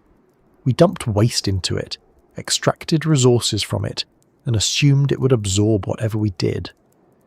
The discovery of human impacts in places like Milwaukee Deep shatters that illusion. It shows that the ocean is not limitless, that its capacity to absorb change is finite, and that our actions have consequences even in the most remote corners of the planet. It is a humbling realization, but also an empowering one. If our influence reaches this far, so too can our care and stewardship. In many ways, the human shadow in the deep ocean is a mirror. It reflects our ingenuity and our destructiveness, our capacity for exploration and exploitation, our short-sightedness and our potential for foresight. It shows us what we have done, both intentionally and unintentionally, and invites us to decide what we will do next. Will we continue to treat the deep as a dumping ground, a storehouse of resources, a frontier to be conquered, or will we approach it with humility and caution, recognizing its complexity, its value, and its vulnerability? Answering that question requires more than technology or policy. It requires a shift in perspective, a recognition that the deep ocean is not a separate world, but part of the same system that sustains us. It requires us to see the connections between our daily lives and the distant trench, between the carbon we emit and the currents that circulate through the abyss, between the waste we produce and the sediments that settle on the seafloor. It requires us to listen to the signals from the deep and to respond with care. The human shadow is already part of the deep ocean story. It is written into the sediments, woven into the chemistry, embedded in the biology. It is a chapter that will persist for millennia, long after the details of our civilizations have faded. But the shape of that chapter, whether it is one of destruction or of stewardship, of harm or of healing, is not yet fixed. It is still being written, grain by grain, decision by decision. And as we consider what that chapter might look like, we might find guidance in the deep itself. The systems that operate here are slow but enduring, resilient but sensitive. They teach us that balance is possible but must be maintained, that disturbances can be absorbed but not indefinitely, that complexity is both a source of strength and a source of vulnerability. They remind us that life and geology, chemistry and biology are intertwined, and that actions taken in one part of the system ripple through the whole. The story of our shadow is not the end of the deep ocean story. It is part of a much larger narrative, one that stretches back billions of years and will continue long after we are gone. That narrative includes not only the scars we leave but the lessons we learn, not only the harm we cause but the possibilities we create. It includes the potential for renewal, for restoration, for a relationship with the ocean that is defined not by exploitation but by respect. And it points toward the deeper questions that the abyss forces us to confront. Questions about resilience, about mystery, about what it means to live on a planet shaped by forces both vast and delicate. These questions do not have easy answers, but they are worth asking, because they lead us to think not just about what we take from the ocean, but what we owe to it. They lead us to see the deep not as a distant, alien place, but as part of our shared home. And they prepare us to explore not only the consequences of our actions, but the lessons the abyss has to offer. Lessons about endurance, about adaptation, about the delicate balance that sustains life even in the most extreme environments. If you spend enough time thinking about Milwaukee Deep, about the crushing pressure, the perpetual darkness, the strange forms of life that thrive there, the layers of memory buried in its sediments, and the traces of humanity that now mingle with its oldest stories, one realization begins to surface again and again. This place is not just an object of curiosity, it is a teacher. It reveals truths about the planet and about ourselves that are easy to overlook from the surface. It shows us how the Earth works at its most fundamental levels, how life adapts and endures, how systems evolve over time, and how everything, from the smallest microbe to the largest tectonic plate, is connected. The lessons of the abyss are not abstract or distant. They are deeply relevant to the challenges we face and to the way we think about our place on this planet. One of the first lessons the abyss teaches is about resilience. Life in Milwaukee Deep exists at the edge of what is physically possible. Pressures more than 800 times those at the surface would crush most organisms in an instant. Temperatures hover just above freezing, sunlight never penetrates, food is scarce and unpredictable, and yet life not only survives, but thrives. Microbes carry out complex chemical reactions under conditions that would destroy enzymes elsewhere. Snailfish glide effortlessly through pressures that would collapse a submarine hull. Amphipods endure months without food, slowing their metabolisms to a crawl until the next morsel drifts down from above. These organisms are not exceptions. They are evidence of life's ability to adapt, to find solutions to seemingly insurmountable challenges. This resilience is not about brute strength. It is about flexibility, about finding ways to work with the conditions rather than against them. Enzymes evolve to remain functional under high pressure. Cell membranes incorporate lipids that stay fluid in the cold. Metabolic pathways shift to exploit the energy sources available. Reproductive strategies change to maximize survival in a world where offspring are few and far between.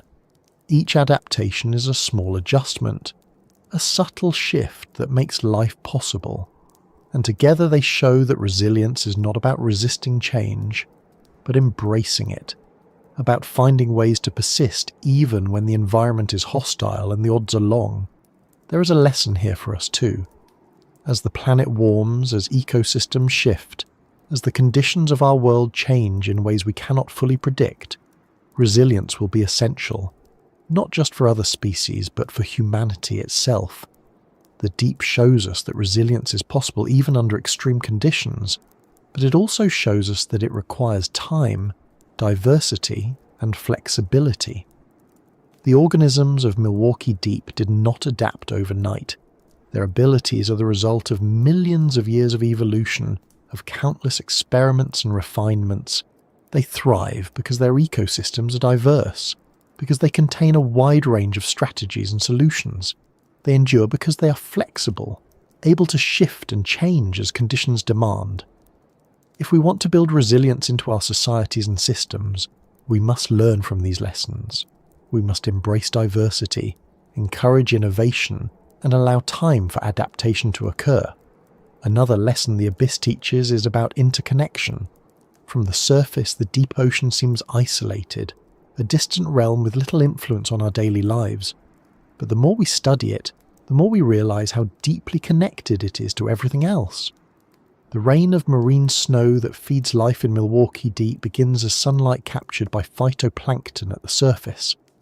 The oxygen that dissolves into its waters is carried there by currents that circle the globe. The sediments that blanket its floor contain dust from distant deserts, pollen from vanished forests, and ashes from ancient eruptions. Even the chemical composition of its water reflects the composition of the atmosphere above. Every part of the system is linked to every other, and changes in one place ripple through the whole. This interconnection is not just physical, it is biological and chemical, geological and climatic. Microbial processes in the deep ocean influence the global carbon cycle, affecting how much carbon dioxide remains in the atmosphere and how much is stored in sediments. The circulation of deep water redistributes heat and nutrients, shaping climate and sustaining life at the surface. Tectonic processes that build trenches also generate earthquakes and tsunamis that impact coastal communities. Human activities, from burning fossil fuels to releasing pollutants, alter the chemistry of the deep, which in turn affects the processes that regulate the climate. The abyss is not a separate world. It is part of a vast interconnected system that includes the air we breathe, the food we eat, and the climate we depend on. Recognizing this interconnection changes the way we think about environmental challenges. It reminds us that actions taken in one part of the system have consequences elsewhere. Carbon emitted from a factory smokestack affects not only the atmosphere, but also the chemistry of the deep ocean. Plastic discarded on a city street can end up in the sediments of Milwaukee Deep. Changes in ocean circulation triggered by warming at the surface can alter nutrient availability thousands of meters below. Solutions, too, must be systemic. Addressing climate change, pollution, or biodiversity loss cannot be done in isolation. It requires an understanding of the links between systems and the feedbacks that connect them. The deep teaches us that the boundaries we draw between ocean and land, atmosphere and water, human and natural, are artificial. The planet does not recognize them, and neither should we. The abyss also teaches us about time. At the surface, we measure time in hours, days, and years. We think in terms of human lifespans, political cycles, quarterly profits. The deep ocean operates on different scales. Sediments accumulate at a rate of millimeters per millennium. Currents circulate over centuries. Geological processes unfold over millions of years. Even biological processes are slower here. Growth is measured in decades, reproduction in centuries. To study the deep is to confront a timescale that dwarfs our own, to recognize that many of the processes that shape the planet unfold too slowly for us to witness directly. This perspective is both humbling and instructive. It reminds us that the changes we make today, the carbon we release, the pollutants we spread, the habitats we destroy, will echo for centuries or longer. It shows us that recovery too is slow. A trawl scar on the seafloor may persist for decades. A contaminant buried in sediment may remain for millennia. The deep is patient, but it is not quick to heal. Understanding this helps us see the urgency of acting before damage occurs. It teaches us that prevention is far more effective than restoration, and that short-term thinking is ill-suited to long-term challenges. Time in the deep also offers a different kind of lesson, one about perspective. The sediments of Milwaukee Deep contain records of ice ages and mass extinctions, of volcanic eruptions and asteroid impacts. They show that the planet has endured upheavals far greater than anything we have yet caused, and that life has persisted through them all. This does not excuse inaction or minimize the severity of our current crises, but it does place them in context. It shows that change is a fundamental feature of Earth, that stability is temporary, and that resilience is built not by resisting change but by adapting to it. It encourages us to think beyond the immediate, to consider the legacy we are leaving not just for the next generation, but for the next 100 or 1,000 generations. The deep also teaches us about limits. Every system has them. There is a limit to how much carbon the ocean can absorb, a limit to how much disturbance ecosystems can tolerate, a limit to how quickly species can adapt. In the past, these limits were rarely tested because changes occurred slowly and the planet had time to adjust. Today, human activities are pushing many systems toward, and in some cases beyond, their limits. The consequences of crossing those thresholds are uncertain, but they could be profound and irreversible. The collapse of ice sheets, the release of methane from hydrates, the disruption of deep ocean circulation. Each of these could trigger cascading effects that reshape the planet in ways we cannot fully predict.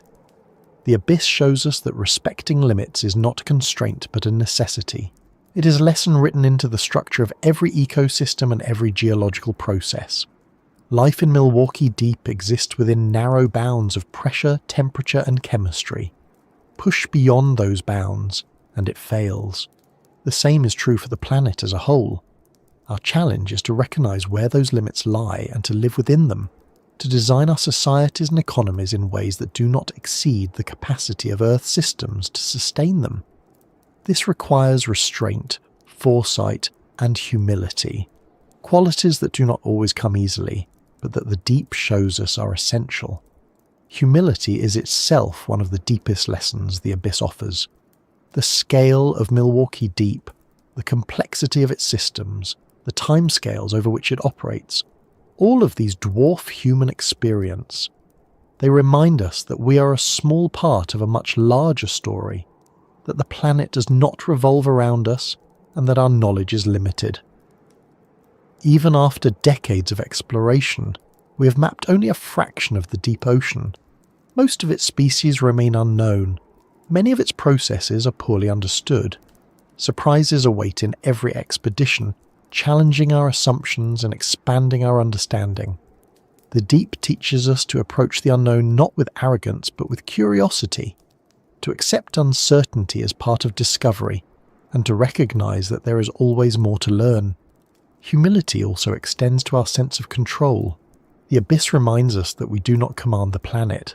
We influence it profoundly and often destructively, but we do not control it.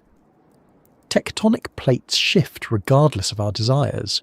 Ocean currents flow according to laws of physics we cannot alter.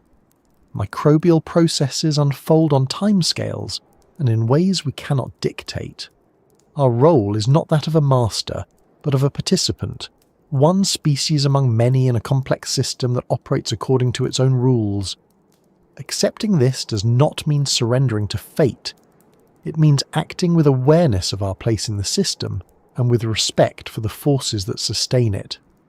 Another lesson the abyss offers is about hiddenness, about the fact that the most important processes are often invisible. The architecture of Milwaukee Deep is shaped not by dramatic events but by slow, continuous forces. The accumulation of sediments, the movement of tectonic plates, the activity of microbes. These processes are easy to overlook because they happen out of sight and over long periods. Yet they are the foundation of everything else. Without them, there would be no trench, no ecosystems, no record of the past. The same is true elsewhere. Many of the systems that sustain human life, the cycling of nutrients, the formation of soil, the flow of groundwater, are invisible in our daily lives. We ignore them at our peril. Recognizing the importance of hidden processes changes how we approach the world. It teaches us to look beyond what is immediately visible, to value what is slow and subtle, and to account for what we do not see. It suggests that solutions to our problems may not lie in dramatic interventions, but in understanding and supporting the underlying systems that make life possible. It encourages us to be attentive to small changes, to listen for faint signals, and to act before those signals become crises. The abyss also offers a lesson in continuity. It shows us that the past, present, and future are not separate but connected, that the events of today become the sediments of tomorrow.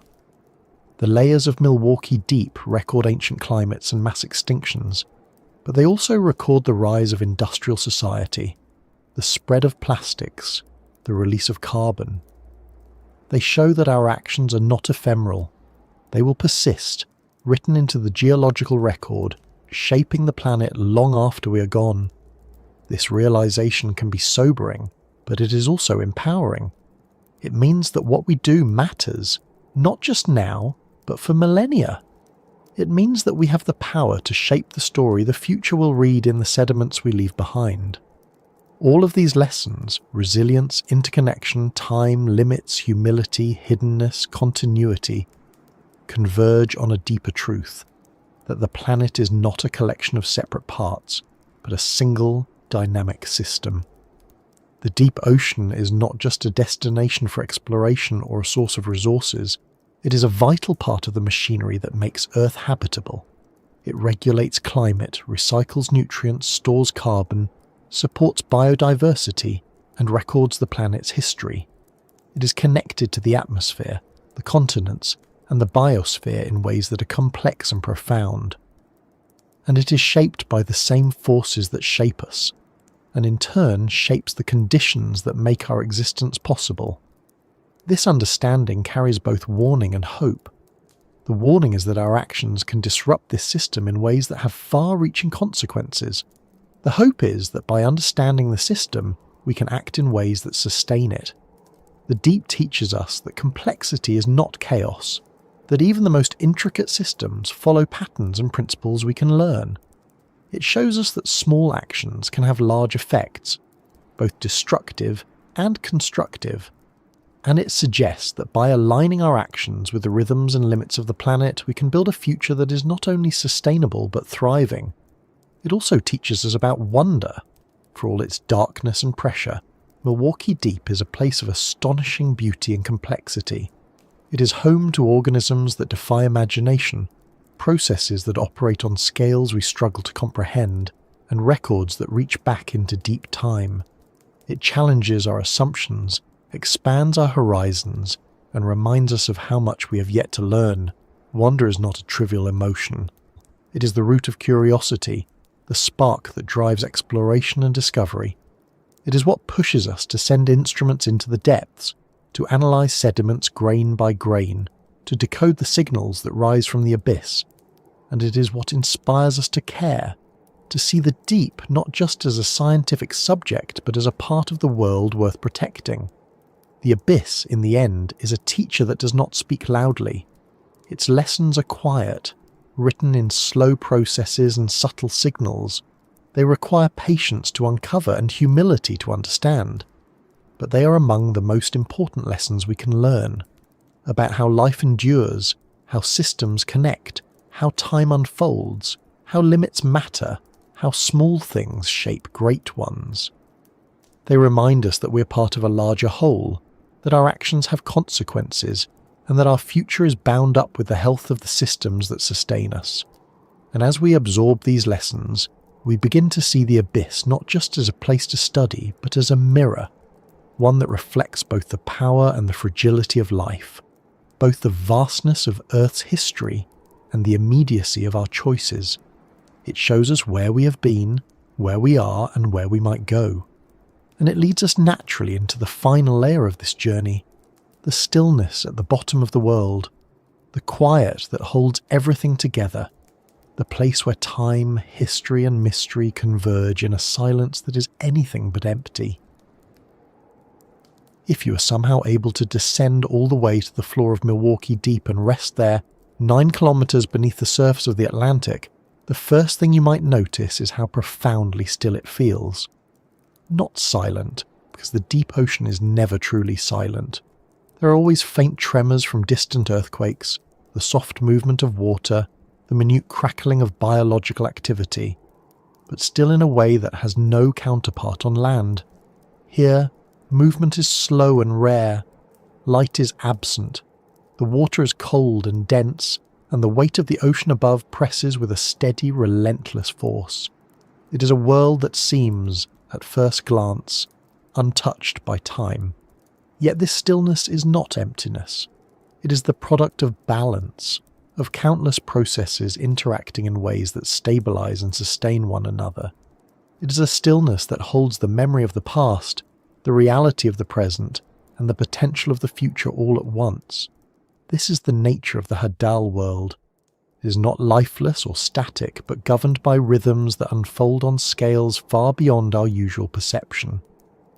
A particle of marine snow takes weeks to sink from the surface to this depth.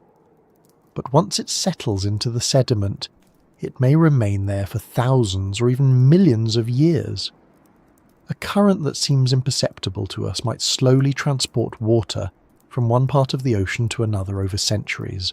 Even the movements of tectonic plates which shape the trench itself occur so gradually that they are almost frozen from our perspective. What feels like stillness is in fact motion, at a pace too slow for us to perceive. Motion that shapes the landscape, drives the cycles of chemistry, and sustains the ecosystems that exist here. This deep stillness teaches us something fundamental about how the planet works. Much of Earth's activity is invisible, not because it is absent, but because it happens on timescales, and in ways that our senses are not tuned to detect. The same is true of the processes unfolding here. The sediments beneath Milwaukee Deep are constantly accumulating grain by grain as particles drift down from the surface. Microbial communities are constantly metabolizing, breaking down organic matter and transforming chemicals in ways that influence the global cycles of carbon, nitrogen, and sulfur. Currents are constantly circulating, distributing heat, oxygen, and nutrients. Even the trench itself is changing, as tectonic plates converge and the seafloor is slowly drawn downward into the Earth's mantle. All of this is happening, always. It is just that the pace is so slow, the change is so subtle, that from the perspective of a human lifetime it appears unchanging. Understanding this stillness requires a shift in perspective. We are accustomed to thinking of motion as something obvious. Waves crashing on a shore, wind rustling through trees, clouds racing across the sky. But in the deep ocean, motion often means the slow drift of water molecules, the gradual burial of sediments, the imperceptible migration of elements through chemical reactions. These processes may be invisible, but they are powerful. They shape the physical structure of the ocean basins, regulate the chemistry of the water, and sustain the ecosystems that depend on them. They also connect the deep to the rest of the planet. The water that circulates through Milwaukee Deep eventually surfaces in distant regions, influencing climate and weather. The carbon that is buried in its sediments affects the composition of the atmosphere. The tectonic activity that shapes the trench drives the formation of mountains and continents elsewhere.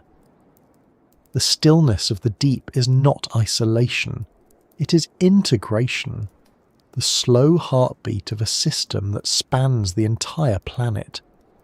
This stillness also has a profound effect on the life that exists here. In an environment where change is slow and resources are scarce, organisms have evolved strategies that emphasize stability and endurance over speed. Growth is measured not in weeks or months, but in decades. Some deep-sea corals and sponges can live for centuries or even millennia, their growth rings recording changes in the ocean over timescales that dwarf human history. Fish like the grenadier and the snailfish grow slowly, reproduce infrequently, and live long lives. Microbial communities may persist for thousands of years, their composition changing little over time. This stability is not stagnation, but adaptation, a way of thriving in a world where rapid change is rare and often catastrophic. The stillness of the deep is not without activity, it is simply activity of a different kind. Instead of bursts of growth followed by die-offs, there is steady persistence. Instead of dramatic migrations, there is patient waiting. Instead of the boom and bust cycles common in surface ecosystems, there are long, slow arcs of change. These dynamics have implications far beyond the deep ocean. They show us that stability does not mean absence of change, and that resilience does not require constant motion. They suggest that systems can be dynamic and productive, even when they appear still, and that endurance can be as powerful a strategy as speed. There is another layer to this stillness, one that speaks not just to biology and geology, but to time itself. Down here, time seems to lose its usual meaning. A second or a minute is irrelevant in a place where processes unfold over centuries. Even a human lifetime is a fleeting moment. The trench has existed for millions of years. The sediments at its base contain records that stretch back far beyond the dawn of our species. The water that fills it may have last seen the surface before the rise of agriculture or the fall of empires. To contemplate this is to be reminded of how brief our time is and how long the Earth's story has been unfolding without us. This sense of deep time can be unsettling. It reminds us that we are small, that our civilizations are recent, that the systems we depend on have been operating for eons before we arrived and will continue long after we're gone. But it can also be grounding. It shows us that the world is larger than our immediate concerns, that there are processes and patterns that endure beyond the rise and fall of societies. It reminds us that the changes we make today, the carbon we release, the pollutants we spread, the species we endanger, will persist long after us, recorded in the sediments of places like Milwaukee Deep. It challenges us to think not just in terms of years or decades, but in terms of centuries and millennia, to consider the legacy we are leaving for a future we will never see. The stillness at the bottom of the world also has a contemplative quality. It invites reflection, not in a mystical or poetic sense, but in the sense of perspective. Standing figuratively at the bottom of Milwaukee Deep, it is hard not to think about the scale of the systems we are part of, the complexity of the interactions that sustain them, and the fragility of the balance that makes life possible. The abyss strips away the noise and distraction of the surface, leaving only the fundamental questions. How do we fit into this system? What responsibilities do we have toward it? What does it mean to live on a planet where processes we cannot control, and often cannot even perceive, determine the conditions of our existence? These are not abstract questions. They are practical ones. Our survival depends on the stability of systems that operate far beyond our daily experience. The deep ocean regulates climate by storing carbon and redistributing heat. It recycles nutrients that sustain life throughout the marine food web.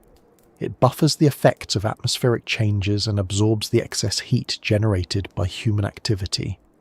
These functions depend on the slow, steady processes that unfold in places like Milwaukee Deep.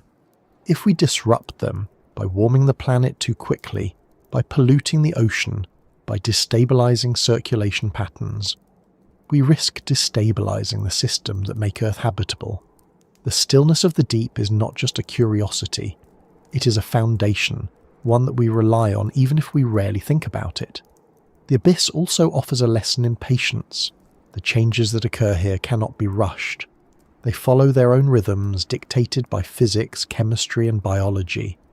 No amount of human urgency can speed up the accumulation of sediments or the circulation of deep water. No policy or technology can shorten the timescales on which tectonic plates move or microbial communities evolve. This is a hard lesson for a species accustomed to rapid change, to technologies that transform our lives in decades, and policies that shift with each election. It reminds us that some problems cannot be solved quickly, that some processes cannot be forced. It challenges us to think in longer terms, to plan not just for the next year or decade, but for the next century or millennium. Patience, however, does not mean passivity.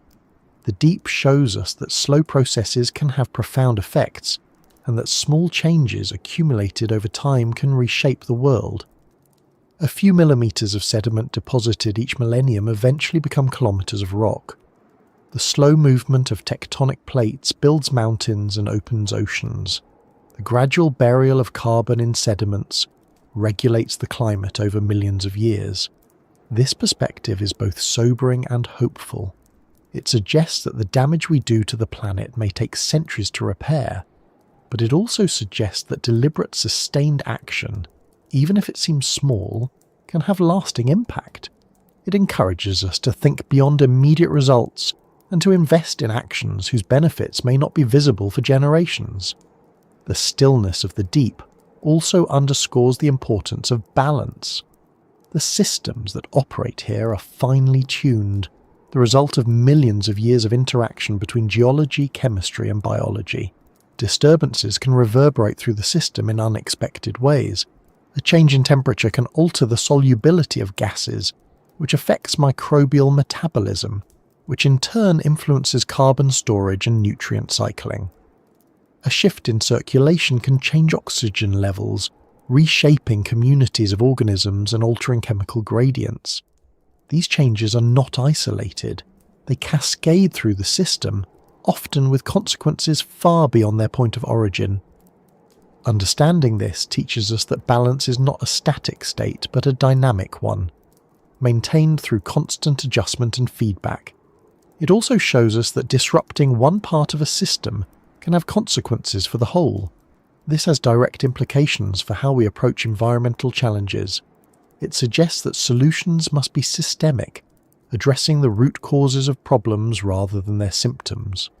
It warns us that interventions in one part of the system can have unintended consequences elsewhere. And it reminds us that maintaining balance requires constant attention and care.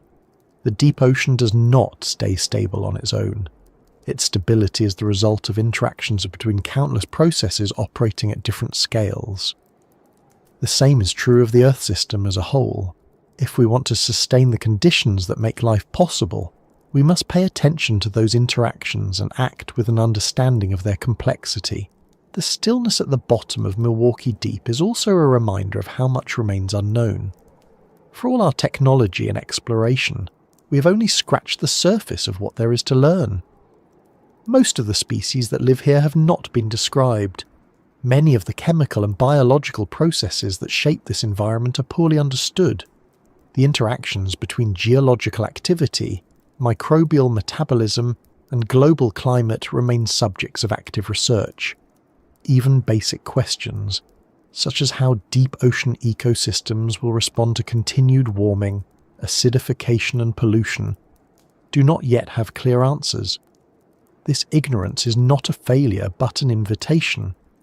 It shows us that discovery is still possible, that mystery still exists, that there is still much to learn about the planet we call home. It also suggests that humility is essential. The more we learn about the deep, the more we realize how much we do not know. The systems here are complex beyond our current understanding, and our attempts to manipulate them can have consequences we did not anticipate. Humility does not mean inaction, but it does mean caution, a recognition that our knowledge is limited and that we should act with care when dealing with systems we do not fully understand. It also means valuing the unknown not as a gap to be filled, but as a space of possibility, a reminder that the world is larger and more complex than our models and theories can capture. Perhaps the most profound lesson of the stillness at the bottom of the world is about perspective. From the surface, our concerns can seem all-consuming. We worry about economies, politics, technologies, and conflicts. We measure success in years or decades. But from the vantage point of Milwaukee Deep, these concerns shrink. They become brief flashes against a backdrop of processes that unfold over millennia. This does not make them unimportant. It simply places them in context. It shows us that the systems that sustain life are vast and enduring, that they operate on scales far beyond our immediate experience, and that our actions are part of a story much larger than ourselves. This perspective can change how we think and act. It can temper our arrogance and deepen our sense of responsibility. It can encourage us to look beyond short-term gains and consider the long-term consequences of our choices. It can inspire us to align our actions with the rhythms of the planet rather than working against them. And it can remind us that our future is inseparable from the health of the systems that sustain us. The stillness of the deep is not an absence of life or change. It is the foundation upon which life and change occur. It is the canvas on which the history of the planet is written, the stage on which its dramas unfold. It is a reminder that beneath the surface, beneath the waves and weather, beneath the noise and activity of human civilization, there is a deeper world, one that operates on its own terms and according to its own rhythms. It is a world that sustains us even as we alter it, that records our actions even as it shapes them, that endures even as we come and go.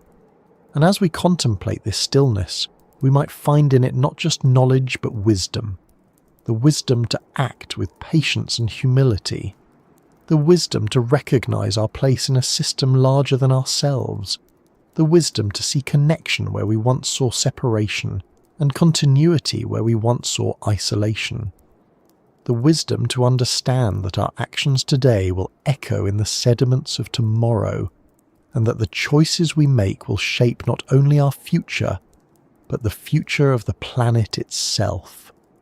The trench will remain, long after our cities have crumbled and our technologies have become relics.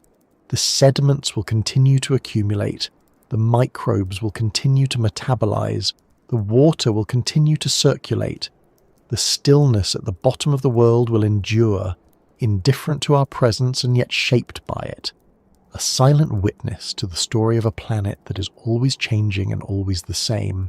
And in that stillness, if we are willing to listen, we can hear the faint but unmistakable rhythms of the earth itself, slow, steady and patient, guiding us toward an understanding of where we come from, what sustains us, and where we might go next.